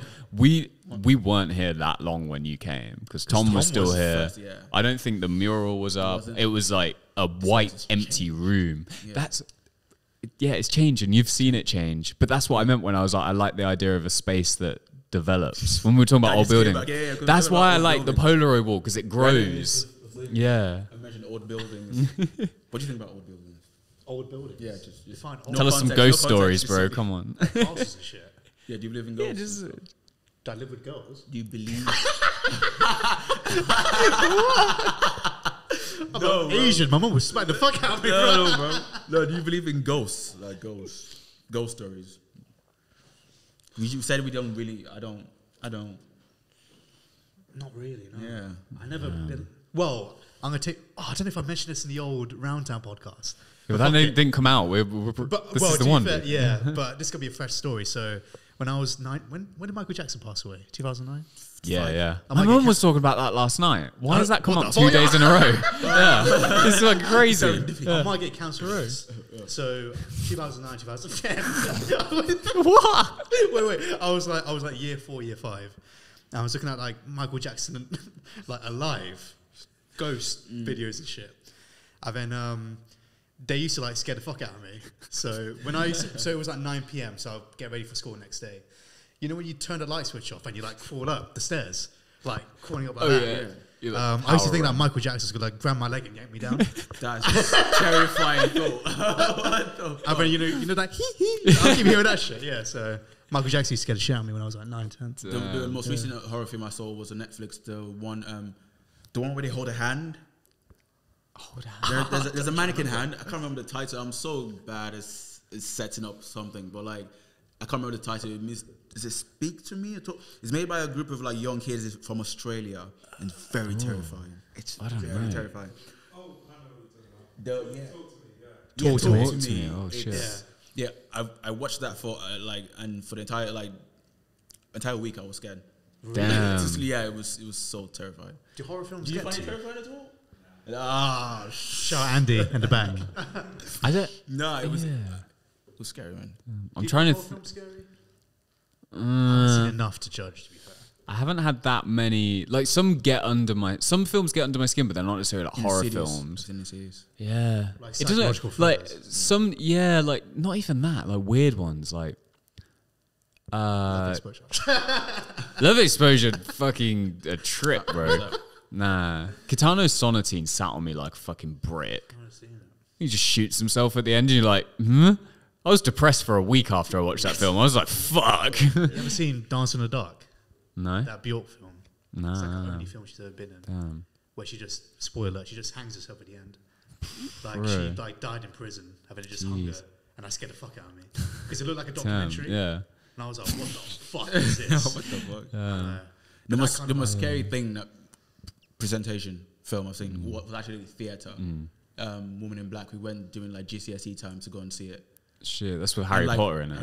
because Daniel Radcliffe. Yeah. because the live performance they actually go to lengths to actually not the movie like the, Oh, the, right, the theatre, play, we yeah, went to yeah, the theatre to shit, see the yeah. play, because they go to actual lengths to actually immerse yourself in it. So like the smokes, the speakers behind you, the lights, the whole stage production was insane. That was scared, very scary as well. I want to do a theatre thing. That's crazy. That would be cool. I want to do that one day. Like Was that a but- school trip? Yeah, that was a school trip. Fucking Mark Arnold. Yeah, how? Yeah, Oh, yeah. Mark Mark. I thought you meant Yeah. primary Yeah. school. I was like, I'm not sure that's appropriate. No wonder you were scared. 4 years old, being like, No, but I think I was a year below you. in Mark Arnold. I went to Mark Arnold. I swear to God, I don't, like I was like, I think that's also an interesting topic. The way people were in school now, that's an interesting topic to get into. But like in school, I was like, I wasn't cool to be like the cool kids camp, but I wasn't like nerdy enough to be like be part of the nerd You're in group. betweener, So bro. I was like I just moving. that seems like a lot of us, though, right? Like, Yeah. lot of No, but creative there's some like people. standout like stars, which like what, stars in school basically. It was in your yeah, year, that yeah, was a but star. That I know. Because we know mutuals. Nah, I don't want to mention people's names, man. Can you blur it I out? respect Censor it. it. no. Every time you come on the podcast, I have to blur something out. No, but like, it's never like Dan and Nathan, just like the way. It's almost like Lord of the Flies type thing. The way The pecking order, the way yeah. there's a hierarchy we set up, like it's weird, and we copy this from adult society obviously as well. But it just happens, sips in a way, and then we just this is what's happening now. But then once you leave that bracket, like the world is a lot bigger. Yeah. Yeah, and it's fun. Spend most of your adult life trying to dismantle that and try not to be like, no, they're not the cool kids. They're just some guy. Like you can go say, you can be chill. Like you don't have to like hide away. Yeah. Like, and get to try new stuff as well. But I do want to do a theatre production thing to be so sick. I want to do like a small set type stuff, not too many moving around, just like you know, like The Sopranos, like when Tony is in the office, just that kind of type of minimalist setting where just two people having a conversation and let the topic just go, and then at the end maybe someone dies or something. Damn. Like If we kill a Zim, we've done that right now. just to like jerk people out of there, because this conversation is like, yeah, I want to do that. It's so interesting. Yeah. Because like cameras, there's post production or that, but like when it's like performance in front of you, it's a different I feel like thing. it's a bit, and I invite like a small group of people just to watch it, testing. I want to do the whole thing, like screenplay, people read it, people. Yeah. An experience. Nice production for the town, yeah. But I always say that I've never, I start writing, then I stop. I start writing, and then I fucking stop. Do you make it like do you have like a routine when it comes to your writing? Or is it very like sporadic, like intuitive? It's like I find moments in between where I can just write. But that's why I never finish, because it's not like a extended period of thing. It's like in between train journeys, commuting, I just write random stuff. It's just like chunks of time. I'm just writing stuff. So if I probably go back and pull everything, I could probably like maybe connect lines and maybe make something. But I'll prefer to just sit down and write it over like a period of time, the way real writers do. Yeah. But right now I'm a self-proclaimed one, like, which is the fun kind, but like still. To me. Yeah. Well, you've got to everyone else. Yeah. You're fucking on it, bro. You're too hard on yourself. No. I should make the difference between journalism and fiction. So journalism writing, I do that every time. But like fiction, like stories, like novels. Yeah. Yeah. I mean, like between fiction and non-fiction, I should make that difference. Yeah. I want to do more fiction. Yeah. You'd be a mad novelist, bro.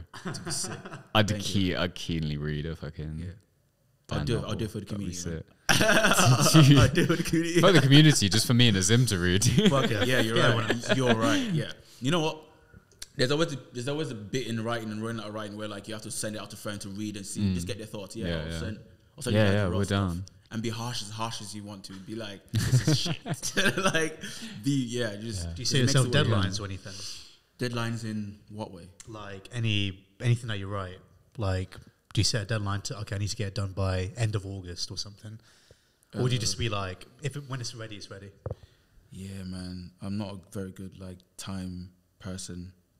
So, short answer is no. Do you set yourself deadlines? Depends on what it is, to be honest. If you tell me there's a deadline for Puppet Theory, you've missed it, bro. By about 10 years. I've got passion projects. Like, I've got a handful of passion projects, but they're self-funded. Yeah. And it's like self-produced, everything. Like, I produce it, I direct it, I write it, I edit it, all that kind of stuff. Many hats. But it's just like, I don't want to keep producing what I direct. But it's so hard to find a producer that's dedicated. I've had people that offer to produce for me, and I just want to grow with, like Joel and stuff. Shout out Joel. Yeah. We grow together. Like, he's a DOP, I'm a director. We just grow together.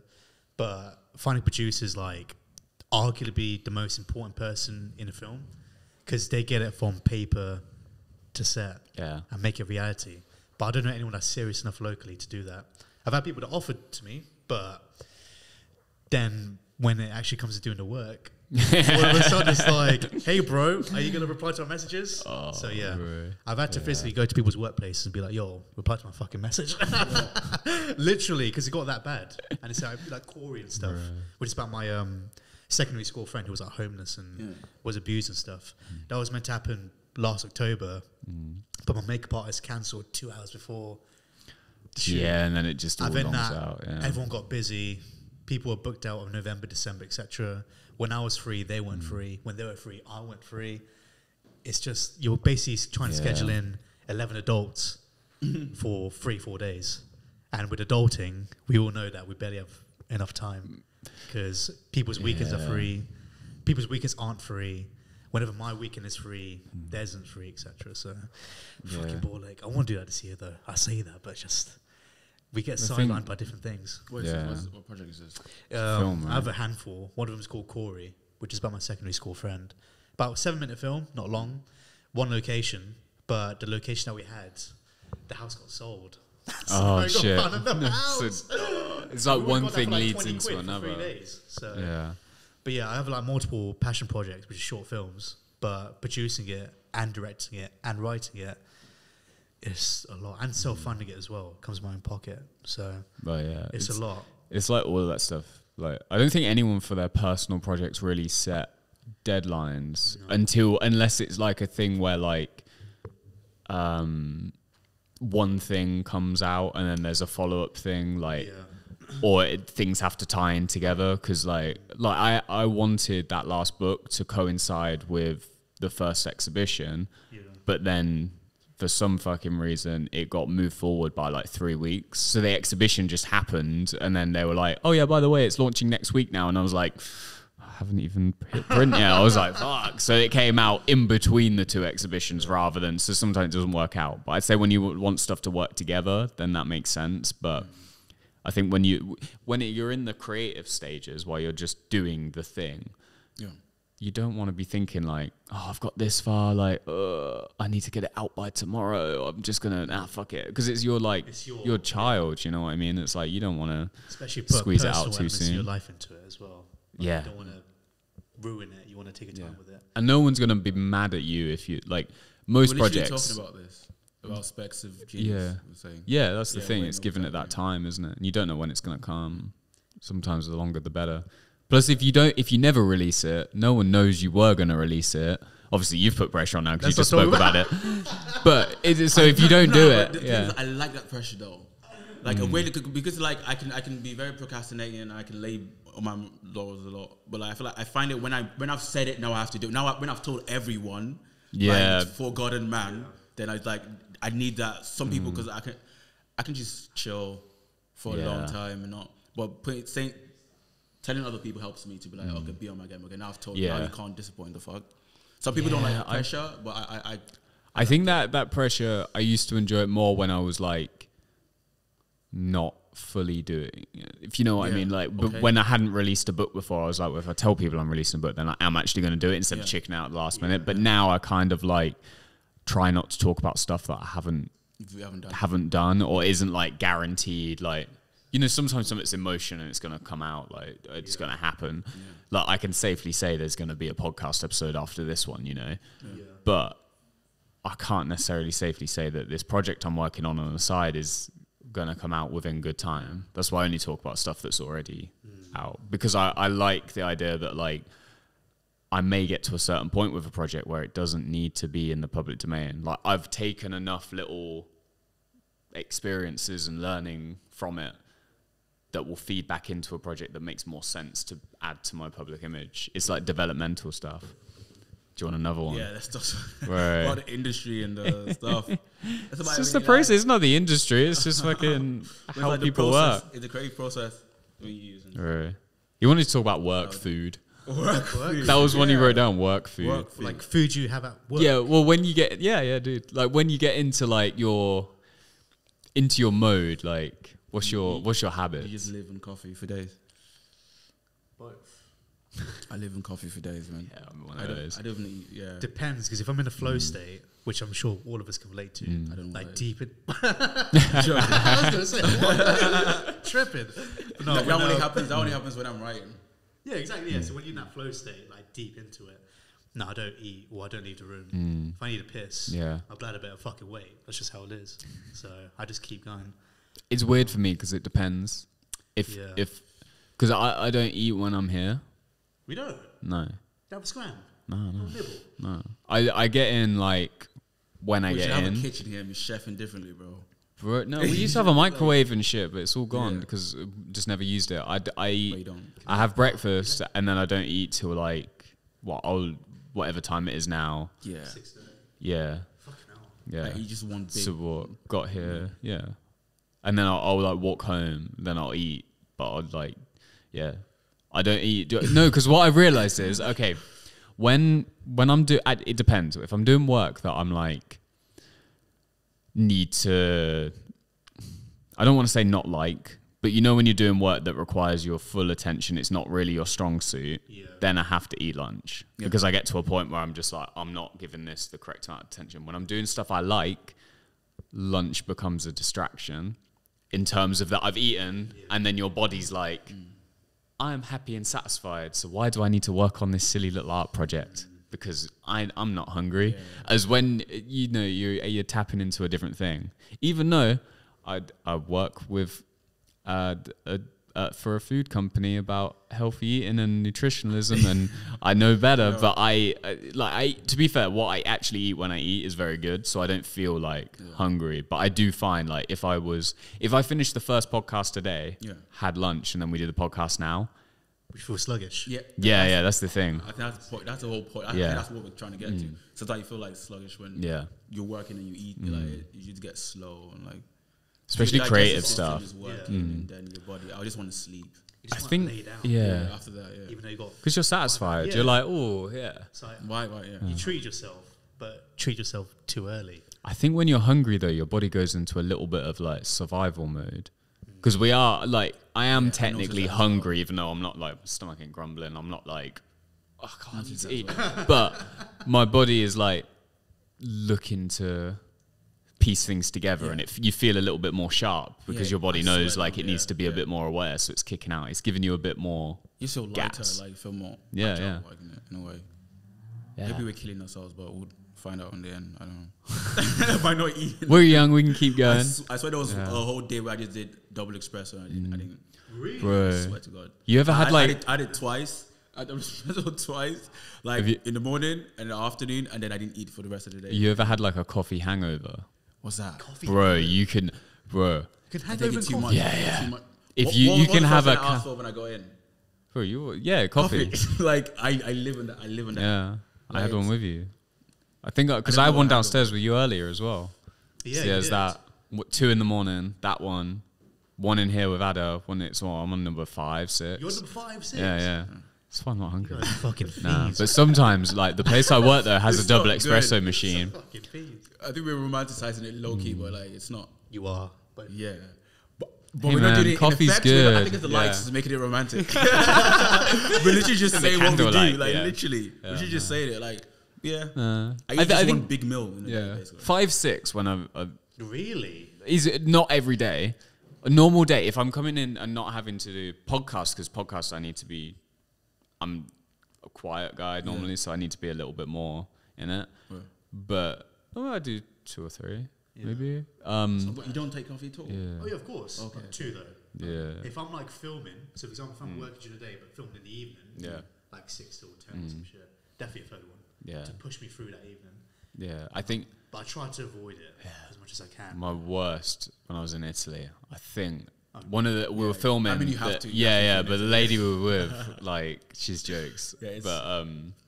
Dr. Alex, shout out. But she kept being like, every cafe we went into, because we're going into bakeries and cafes, she's like, do you want another drink? Like, double espresso. I think when I worked it out, I'd had the equivalent of like 15, 16 shots of espresso in a day. I realised 10, that's when you get a coffee hangover. Like, you know that. From coffee. Kinda. It's not like, you know when you have a bad hangover and you feel ill and headache, but you know like 3 or 4 beer hangover, where you're a little bit like, or just alcohol, like 3 or 4 drink hangover, where you're like, I'm not hungover, but really, you realise afterwards, you're like, I was a little bit slow this morning. I'm not up to. Fog. Yeah. You get that from coffee. Yeah, because you've all that caffeine makes your brain like, ooh, and then you're straight back down, and it's like, you can get it, but it's you have to drink way more. Like, I think you probably could get like hungover off coffee if you had like 40 fucking shots, but like, because what? Because you get dehydrated or some shit. Nah, it's just fucking poison, bro. I mean, there's YouTube. Yeah, but it's just a stimulant, isn't it? Like, drugs are cool. Yo, speaking about hungover, right? Have you ever experienced like opposite of it? So where like, for some reason, after I drink, the next morning or next day, my head feels so clear. Or just being hydrated? So, no, I swear to God. No. So here's what I think it is. Right? So like, my head is, I'm very hyperactive, overactive imagination, whatever. But like, it's like that slows down the day after just drinking. Because by definition, alcohol is like is it depressant or antidepressant? Yeah. So it brings it down. I think the day there's like a small like spell of like just clarity that I get, and then I'm just like, I don't know. It happens often. You got ADHD? Yeah. I'm not diagnosed, but like I don't want to self-diagnose, but I probably do. Probably, yeah. Like a flight came in once, I just went. Like, I just went with it. Yeah, no, I get that because it is like your brain's unlimited function. Yeah. It's not a good way to not medicate good. ADHD. No. But weirdly as well, like taking, do you find it with coffee as well? You get clearer, clarity. No, I just get sharp. Makes it work. Yeah. Oh, sharp. Yeah. Yeah, So yeah, that is very it. Cuts sharp, out yeah. the extra. Yeah, because Cuts out extra ADHD noise, basically. medication is basically speed. Which is the opposite of what you think would do. Because if me and you took speed, we'd be fucking. Yeah. Everyone would think we have steady. ADHD. But when you're ADHD, you take it, it slows you down. It does the opposite to what it does to a normal person. It's really weird. But yeah. Talking about ADHD, you mentioned speed. I just thought about The movie. No. Talking about ADHD, I swear to God. I think. ADHD. 100%. Yeah. I was talking about it with you and Vince, and I was talking about I think what he does is actually creative, but you guys weren't seeing it. You were like, what the fuck? I think this guy comes to a new country he's never been before, so he's basically an outsider. He's feeling like weird, and he just lets himself loose in the town center and creates content with every person he interacts with, and it's watchable. Or speed. Yeah. Yeah, he does that. Yeah. He's just he like does it. entertaining to watch. Different you know? styles. Joker. Yeah. You know, basically he's a good entertainer as well. Yeah, Yeah. yeah. I feel like there's some method to his madness, I'm thinking, but people just think it's just like, Nah, which he is. Yeah, but he's crazy. consistent, so there has to be some method. Yeah, Like if he was just crazy, one day you'd get one thing, the next day you'd get shit. The fact that he can repeat it is the trick. Yeah. Would you ever do live streams and stuff? You Would you ever used to dip do, into yeah? that pocket? I swear you did. Yeah, fuck. Early days Just PHOTOMAFIA. unlocked a memory. Yeah, we did it for like a couple of months. Every Wednesday I used to go do club photography, which means because I live quite far away, so it wasn't worth me finishing the day here and then going home between 5 and like 10 o'clock when I'd start.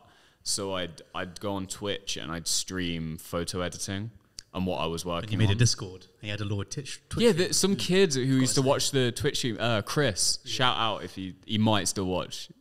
Like he might, like he still likes some of my stuff. Like He likes the work, man. Yeah, We because appreciate because the first stream we did was with Ghost of Blue, who he was a fan of Ghost of Blue and then cottoned on, but he made us the Discord that like actually would be if the studio is where it's at now would be cool to actually get going. But the problem is I haven't seen him in a while. He has access, so it probably doesn't. I couldn't just go in and tweak stuff. So that Discord had like every feature under the sun. I was like, I don't know what to do. I just needed a channel that was like, hey guys, how's it going? Like, you know what I mean? Like, Would you bring it back up? The Discord. maybe. Does anyone really use it though? I don't use Discord. Yeah, that's the thing. I got on it, but I didn't ever use it. Yeah, it's kind of like a weird. Same thing with Snapchat. There's some things I just get on. And it just Yeah. It gives me cult vibes. It's an odd one. For real. What vibes? A cult vibe. Yeah. Cult. Yeah, like it's not a cult. Yeah. Reddit. All these does that. channels and shit. Reddit's lit. I like Reddit. I like Reddit. Some bits of Reddit, like I like Reddit. Or like birds are fake. I heard about honest. that, but like I think There's like a they whole know it's Reddit. a joke, right?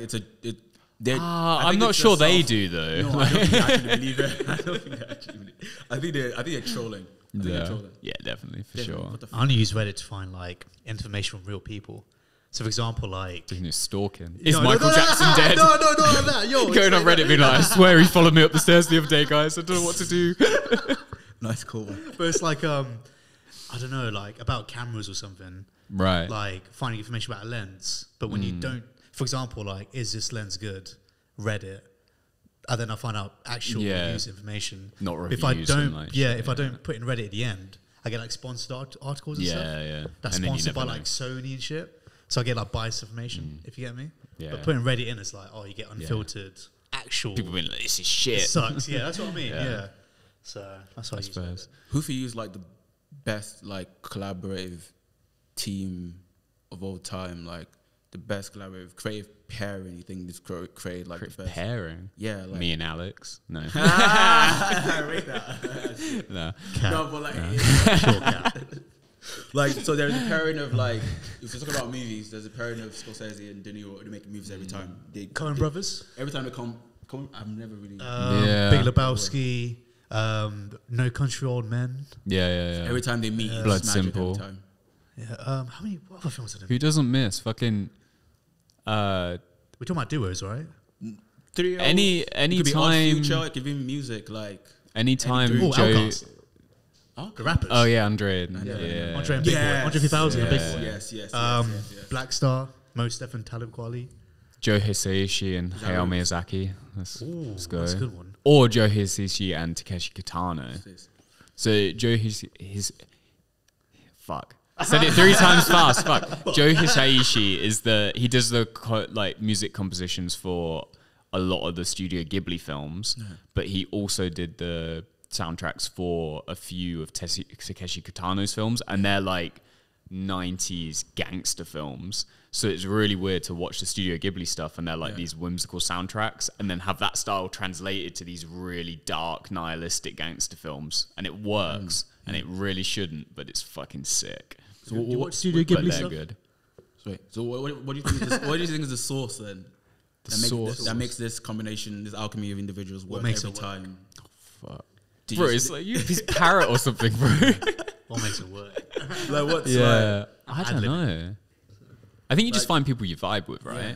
I think so, you just understand because some people you need to explain the idea 10 times for them to understand And it. they still don't Some get people it. you just like, I know, like almost telepathic, almost you just understand.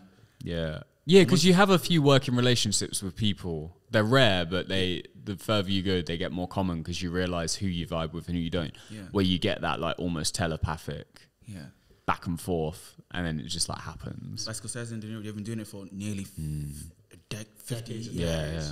They're old and they're still like, every time they come together, they're making. Irishman, did you like Irishman? I haven't watched it. I didn't see it. I watched 40 minutes of it and I was like, it's a bit you long enjoyed it? still. Joe No, 'cause- Pesci. yo. How can you be bored by No, Joe? I tell you my favourite Scorsese film is Casino. Watch Why? Casino? Underrated. Underrated. Why? Because it's just a better version of Goodfellas. No hot takes. Casino's like What's my favorite? everything you want it to be in a Scorsese film. Raging- Goodfellas was great, Raging but Bull. Raging Bull was good. Raging Bull is the greatest Scorsese film of all time. It's not the best boxing Cat film. me on that. Not best. boxing Tokyo film, right? Fist is the best boxing film. You don't know what that is. Southpaw. There's some. I've not watched Southpaw. Jake. Jake Gyllenhaal. It's so good. Shit. I think Eminem did the soundtrack. He goes full method with it.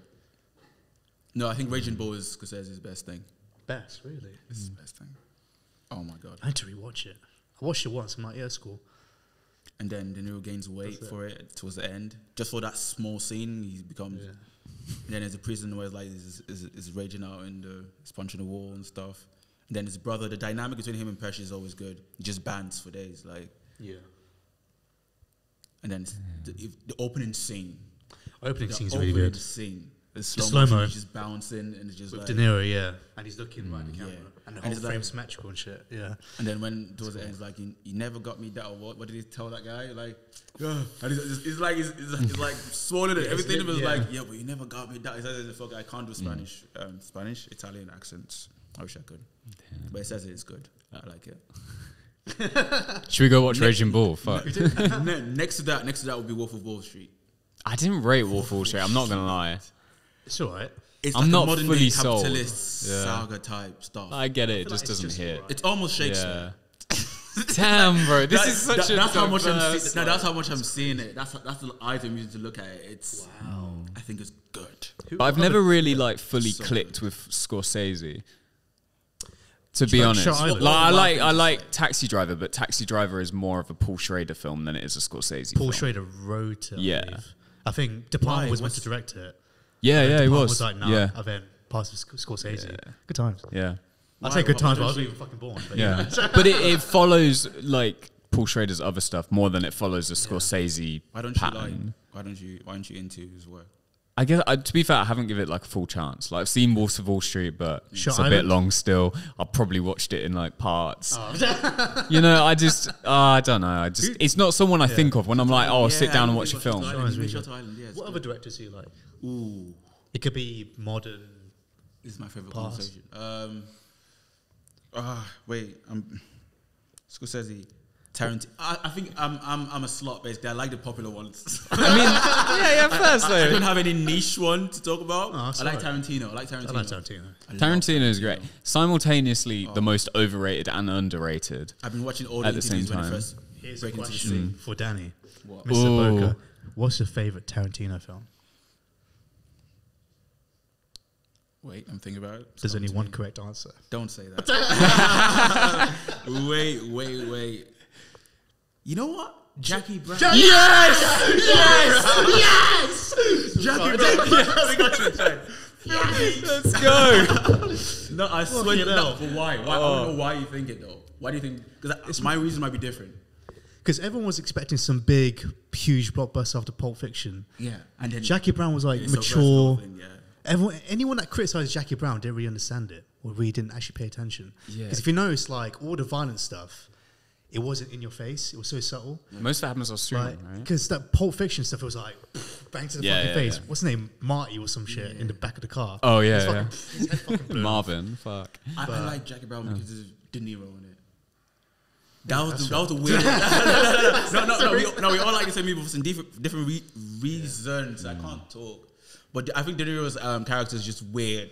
You see where he sits there in the car park just randomly. Well, De Niro wanted to be Ordell, and then Tarantino like pushed him aside Yeah, and I was just like, like no, that you scene can't. for him. Ordell has to be. Is that the most Jackson. times Samuel Jackson said "motherfucker" in the film? Yeah, it is. Yeah, but Samuel That's also Jackson the is reason why I like fucking phenomenal in that. Yeah. The scene where he's This is weird there's where he kills Chris Tucker's character and he puts on the gloves and then a bit later on he goes to Jackie Brown's house and he turns on, he's holding the lamp and he's got the glove on, and the movie never confirms that he's there to kill her because she stole fucking Jack Cherry's gun. Yeah. Because she thinks she's going to get killed. You know Jackie's right. The film never goes... there's not a scene where Adele's like, I'm going to kill this bitch. He's just wearing the gloves that he puts on before he murders Chris Tucker's didn't character. notice that detail. It's so subtle. watching it now, It's yeah. like... From a writing perspective, fucking unreal. He writes his Like, stuff, man. yeah. Tarantino writes his stuff. That's another thing I found impressive about Yeah. him. I remember when I watched Jackie Brown, I was like, why doesn't no one talk about this? It's Everyone just talks about slipped the under it, phenomenal. slipped under it, Yeah. slipped under it. And Kill Bills and stuff like that. but This is the problem where like Tarantino's thing got ran with and people were like, oh, it's all about the boot shot, the 360 shot, pulp culture references. It's all about this, that, the other. Jackie Brown didn't quite fit into that. And we've got to remember as well, Jackie Brown is the only one of his films that is based on a novel. Is it? So he is based on Rum Punch. So he didn't write Jackie Brown the same way he wrote everything else, but it is very different. He made a lot of changes. So it's still Tarantino, but it's not like an original screenplay as such. Yeah. So it is a very different film from his point of view, but god damn, it makes me wish he adapted more stuff because it would be fucking insane. How do you feel about I can tell you him? he was very... Sorry. So you go first. And you can tell he's very influenced by the black exploitation genre. Yeah. But he does it well. He does it well. But Yeah. for me, it's Jackie, and next is Django. Django. Yeah. Inglorious for me next. I don't I don't know about that, man. No, I'm trying like shit. No, it was was good. gonna say, It was good. It was good. Inglorious I need to watch like properly. I feel like it's one of the ones I missed. I think it's the only one I've not really like Inglorious is fully good. watched. Like He wrote tension perfectly. You know the Yeah. opening scene where with the people behind the floor. Yeah. Incredible. Oh. Screenwriting masterclass. The other scene where they're in the bar where he shoots stuff. Oh yeah, that scene. Like it's Now I love how hype we got when he said Jackie Brown. Check it, that was That's the a makeup clip of a opener moment. because I was thought he was going to say something else. I was going to be like, "Cut, let's leave." Yeah, What if I said He's something got one. different? The conversation would went. but this is what I'm creativity, telepathic communication. Who do we work with really well? Both of us. Howes. And what's Howes' favorite Tarantino film? Jackie Brown. Fuck, man. Yeah. That's Yeah. the Yeah. That's when the you magic talk about sauce. duos, like locally. Do you know Weirdo? No. He's a rapper, a local rapper. And then he's got a producer called Howes. Them two are a good Yeah. duo as well. And then trio-wise, like I'm good at working with them, music video to music-wise, and he's good at working with them cover art-wise as well. Yeah. So it's just finding I sick haven't people. found. I And don't think I found. I want it so bad. Like I want a girlfriend. No, that's how much I think. Like if you find someone you can create good work with, it's almost romantic. It's beautiful. Yeah, it is the same. I love it. The I same love it. thing. Yeah, man. you need to get him a girlfriend. Man. No, I think I'll find a ladies. I'll find a creative duo first, and we'll do the girlfriend later. But like creative duo is top of my list. I want someone I can vibe with. Yeah, and it also tests you as well, because then you probably think something is good, and then like, nah, I think it's good that way. Like, okay, let's try it, and then it works, and it's like trust. I think that's what I meant by the romantic thing. Yeah, like, yeah, you yeah. need to trust him, basically. Like, okay, It's like when I work with him a couple of times with like music videos, like he does the lighting and stuff, and I just let him be. Yeah. That's it. I don't watch over his shoulder, be like, "Oh, do this, Yeah. do that." Well, you I do. do When it that comes a to lot, Joel. though. I do. I have trust issues when it comes to creative. When it comes things. to my cinematography for Joel, I just be like, "Yo, do your thing." That's it, because Yeah. that's where you thrive the most. Like that mirror is right here. Yeah, Well, Can't. yeah. Oh no, not that mirror. That's a different mirror. Oh no, that was the mirror for decoys. Decoys, and, yeah. yeah, So he yeah. just came up with the mirror idea. He like sellotaped bits and pieces. Because you said it was a noir, so Noir, we so- so we I wouldn't have sellotaped thought it. of So that. when you shoot a light into it, it creates like blind shutters in the Yeah. shadows, and it Yeah. was just like, yeah, it But gave also- it a but bit also of because character I think to we haven't that had one. a lot of outings like working together a lot. I think maybe it takes time sometimes. Like, Oh yeah, yeah, yeah. was yours the first way? You trusted him the first like project like with the idea? No, because we'd until then we hadn't really actually we worked never- together, but we'd always bounce back and forth and I like met this vibe. guy 5 years ago. Yeah. And we only collaborated last year. Yeah, but we like But this it's, year- it's Everyone is like working on shifts stuff in the night. directly, but we'd always been a fan of each other's work. We had kind of worked on stuff like Photo shoots. each other's podcasts, photo shoots, just various other stuff where we were always in the same field. But that was the first time we worked on our project, Yeah. if that makes sense. It's called Decoys. It's Yeah. a music video. By Released Weir. in February, I March. think so. Fucking hell. I know, right? The black Yeah, and it white is. with the Yeah, I've seen that. Yeah, I've seen that. Yeah. And I Yeah, think it's that sort me of- knowing like Joe for a while, I'm like, bro, do your thing, man. I just gave him like references, Yeah. any questions. Do You just told me yeah. what you wanted, and it was just yeah. like, all right, let's play to your it, thing. and then I just feel like, bad. some directors just watch Is it it- over their shoulder. It's even the same with Alex. Anytime I'm doing like Alex knows it as well. When I get very like nervous and like I start looking over his shoulders, I start saying this, like move that. Like, it's yeah, but it is a hard thing Different to energies, I let guess. go. But if you build the right team or people you, because I think that's why we work, because it's like we've known each other for 5 years. Yeah. So we sort of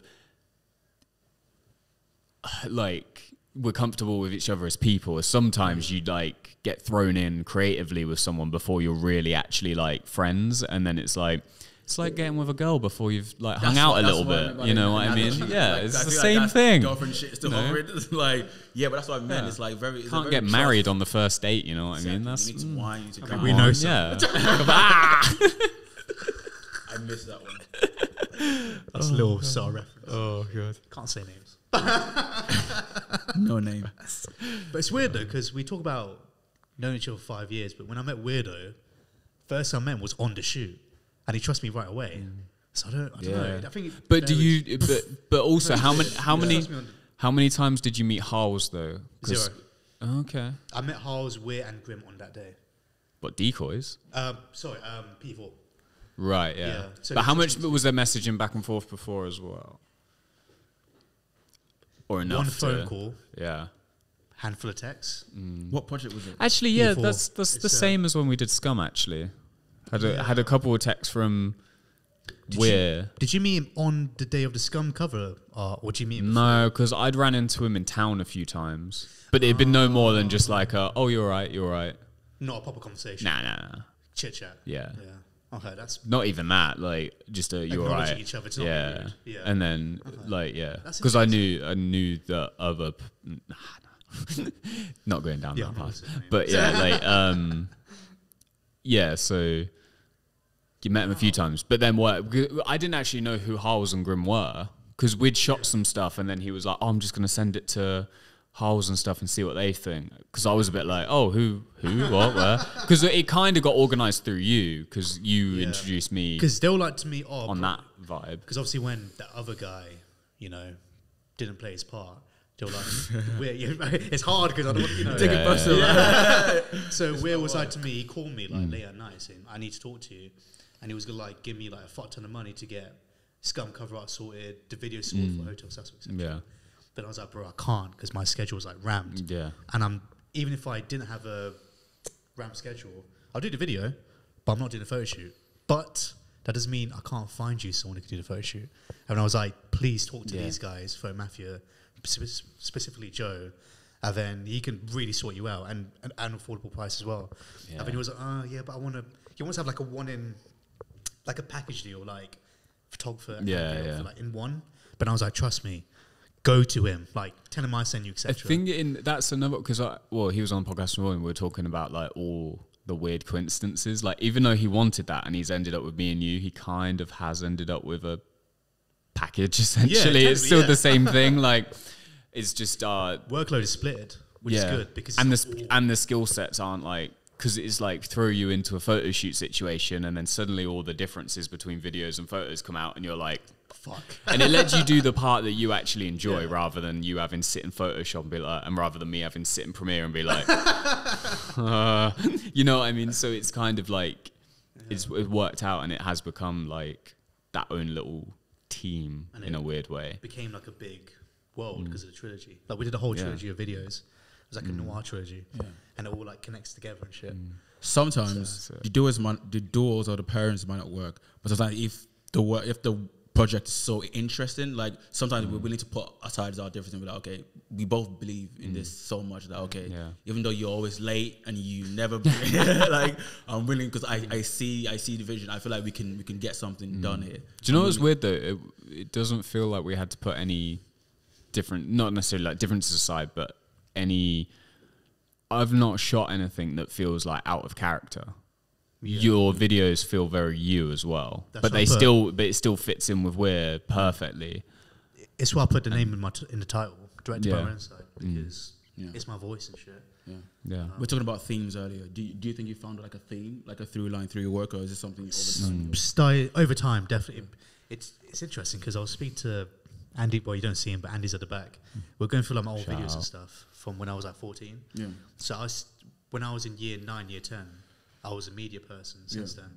I kept going and going and going, and then I transitioned to film. I took hiatuses, and that's a whole other story. But no, I read it. There was a time where you released like a memo, 10-year anniversary. I think was there a drawing on me and my faces, like me. It was a slideshow, and then it was like a little memo, like saying about how you've progressed over the years, and when you started gaming. And it was on Instagram. Yeah, 10-year anniversary. Yeah, last year. Good times. It's gonna be 11 years. Damn. So is there a theme then? Is there like a through line? Style it developed in about 10 years. It's very like avant-garde, but I didn't know what avant-garde was, which is interesting because everyone's that's very avant-garde. I'm like, I don't fucking speak Chinese, but carry on. And then they were like, yeah, avant-garde, like experimental, and I'm like, I don't do it purposefully, but it's very subconscious, and it just happened to be me, basically. Very surreal, avant-garde. That's my style, but I didn't go for it. It kind of came to me, you know. Right. So I think I don't know how to explain it. That's different. I think it's interesting to listen to him answer without knowing what we were talking about. Because you're saying when I asked him, you immediately mentioned the approach you approach, and I was talking about more like subject matter I tend to deal with. So like it's interesting. It's interesting because I was talking about people in place. I'm so interested in like people like next up Northampton, like you should do that.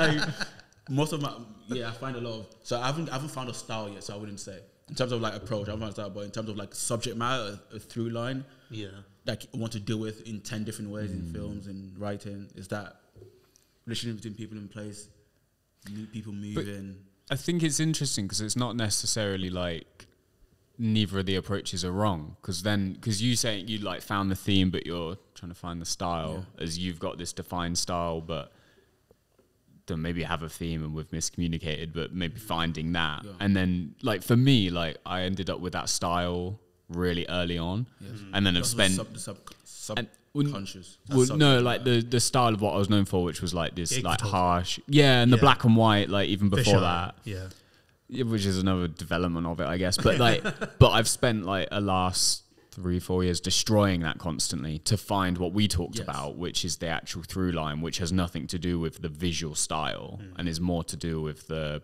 story, the subject, the themes, the topics, you know what I mean. So, but I might get to a point where suddenly I'm like, oh, this theme doesn't work anymore, or this style needs to change again. Same back and forth, like, you know what I mean. It's sort of how many. This is a mathematical question. How many periods can you think a creative can transition through where they keep reinventing themselves? Do you think you can only have like 9 lives or 2, like a cat?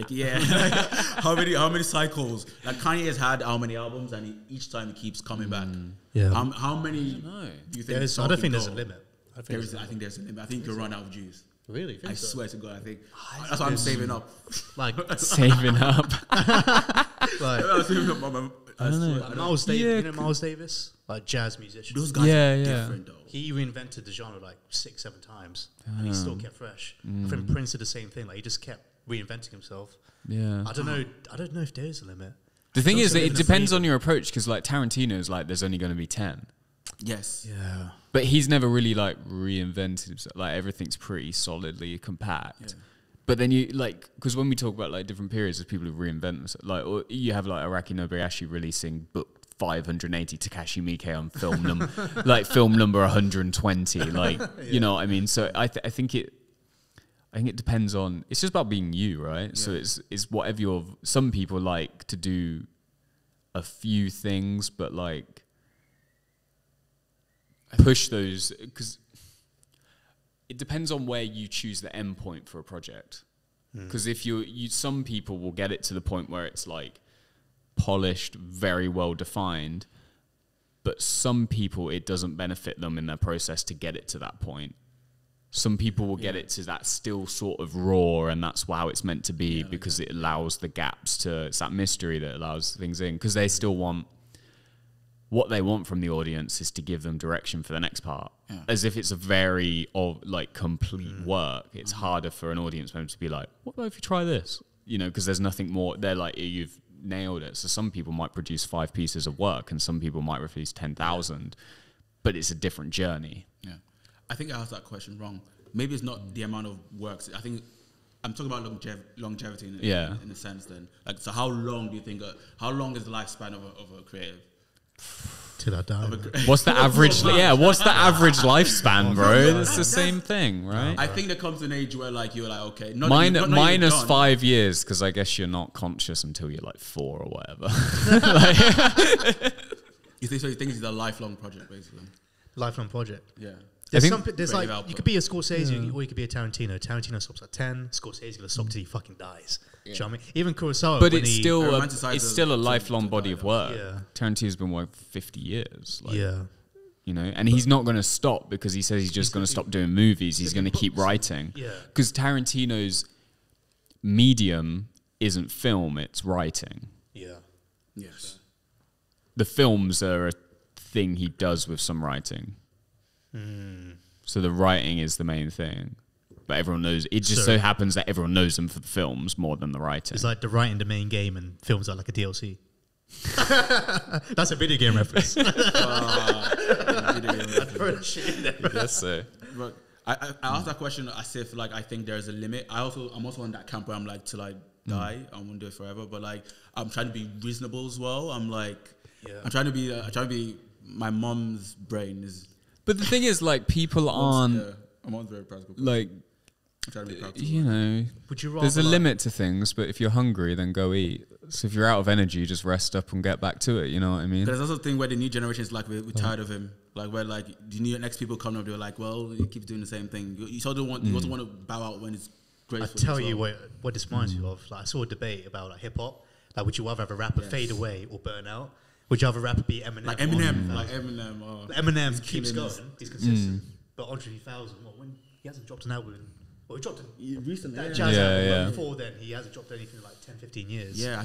Dropped a feature verse every year, every 2 years. You helped me phrase it. But that's interesting debate I heard. Like, would you rather be like an Andre 3000, fade away, or would you rather be like Eminem and just burn out and just keep making whatever the fuck he makes? Those two main examples, I would rather do Andre. I'd rather be an Andre. Andre's appearing in random places playing flutes, man. He doesn't care anymore. He's in Japan playing like wooden flutes. Like that, I like that kind of nomadic happening. But that could also be like like people could consider who keeps going. Yeah, and he's like dropped 6 albums in like 2 years, 3 years, and some of it's his best work. If you listen to his recent stuff, like so it's a bit. You have to be special, I think. To keep going that long. Yeah, but it's Miles Davis. Like that's Miles Davis. Yeah, that's Miles Davis. Right. Yeah, but also they're putting in the work. You know, it's only fading away if like people are saying Andre faded away because it's a flute album. There's some flute guys who fucking love that shit. Who are like, this guy is fucking sick. That's what I mean. It's only burning out to people when they don't rate it. Yeah. Because if they thought like Nas and Eminem are doing the same thing, right? Where they're releasing albums still, they're being consistent, they're working. You're calling Eminem burning out because it's like, but you're calling Nas is just killing it because he's killing it. But if Nas dropped an album that was like, you'd call it burnout. I'll call it Yo Suck. He did it before with Kanye's. You can't be either if you're not trying. You can't be any of those three if you're not putting in the work as a creative. So it's not you don't get to choose. It's just the outcome. It's like rolling the dice, but you don't roll a 1 or a 6 unless you roll the dice. So you got to just fucking get your head down and keep going. Do you ever feel like there's a point where an artist just needs to stop? Like Eminem. Like, do you ever feel like an artist is like, okay, bro, cool to know time is up, bro. Like this whole next up to thing, the whole like, I said I was only going to do 10 articles and stop. Like it's some like Tarantino shit. Yeah, but that's but that's a project. Like every project reaches its end. Because I was over, but like I did that to say like it was a habit I wanted to learn from the start to be like you stop and then you start a new one, because that's how you can get different like phases. I feel like but that's a project ending, not an artist ending. Oh yeah, so talking about 2 different. So like Andre 3000, I guess he decided the rapping. Okay, let's call it. I've said what I need to say. Cool, bow out gracefully. Now he's playing flutes, but he's still going as an artist. You know what I mean? That's the difference. So reinvented himself. Yeah. Should artists like burn out or fade away? The work? So maybe with like the Nas and Eminem thing, it's just like maybe it's seen as a burnout because it's like you're not adding anything new to the conversation now. As with Nas, it's his best work because it's new, it's hitting on another level, it's pushing it. Reinventing or pushing the boundaries. Like I guess the time to stop is when you have nothing more to say. Like Henry Rollins put down the mic for Black Flag because he just woke up one morning and was like, I don't have another fucking hardcore punk song to sing that's not a repetition of what I've done before. The label was pissed that he just decided, no, I'm not doing it anymore. But he decided for him, but now he does spoken word because he was like, okay, I've reached what I've aimed to do in this category. I've got from it what I wanted to get. I've expressed what I needed to express. That's the time to bow out and do something, not stop, but do something different. Or because sometimes progressing it isn't a natural progression. So Tarantino feels like after 10, I might not have anything more to say in film form, but I'll still have something to say in a theatre play or a writer. He's probably realised as he's gone, I have more to say with written things, because people who have read the Inglourious Basterds script say it should be one of the great American novels. The script is unreal compared to the film, so he's realised there's more depth he can get out as an artist in his process from the writing. The film is like a weird distraction to him that he has to fulfill because that's what people expect from him. But the only creative circles or creative groups I envy or really want to be a part of is writers, man. Because I feel like they're the cool kids, realistically. Come on, that's good. That's the purest in me, basically, talk, because I feel like I feel like they're the OGs. Like, like I feel like before film, the medium, in terms of medium, like that was the first medium to like spark. Film is a young fucking medium. Very young. Yeah, it's only like 100, maybe. Photography's 1937.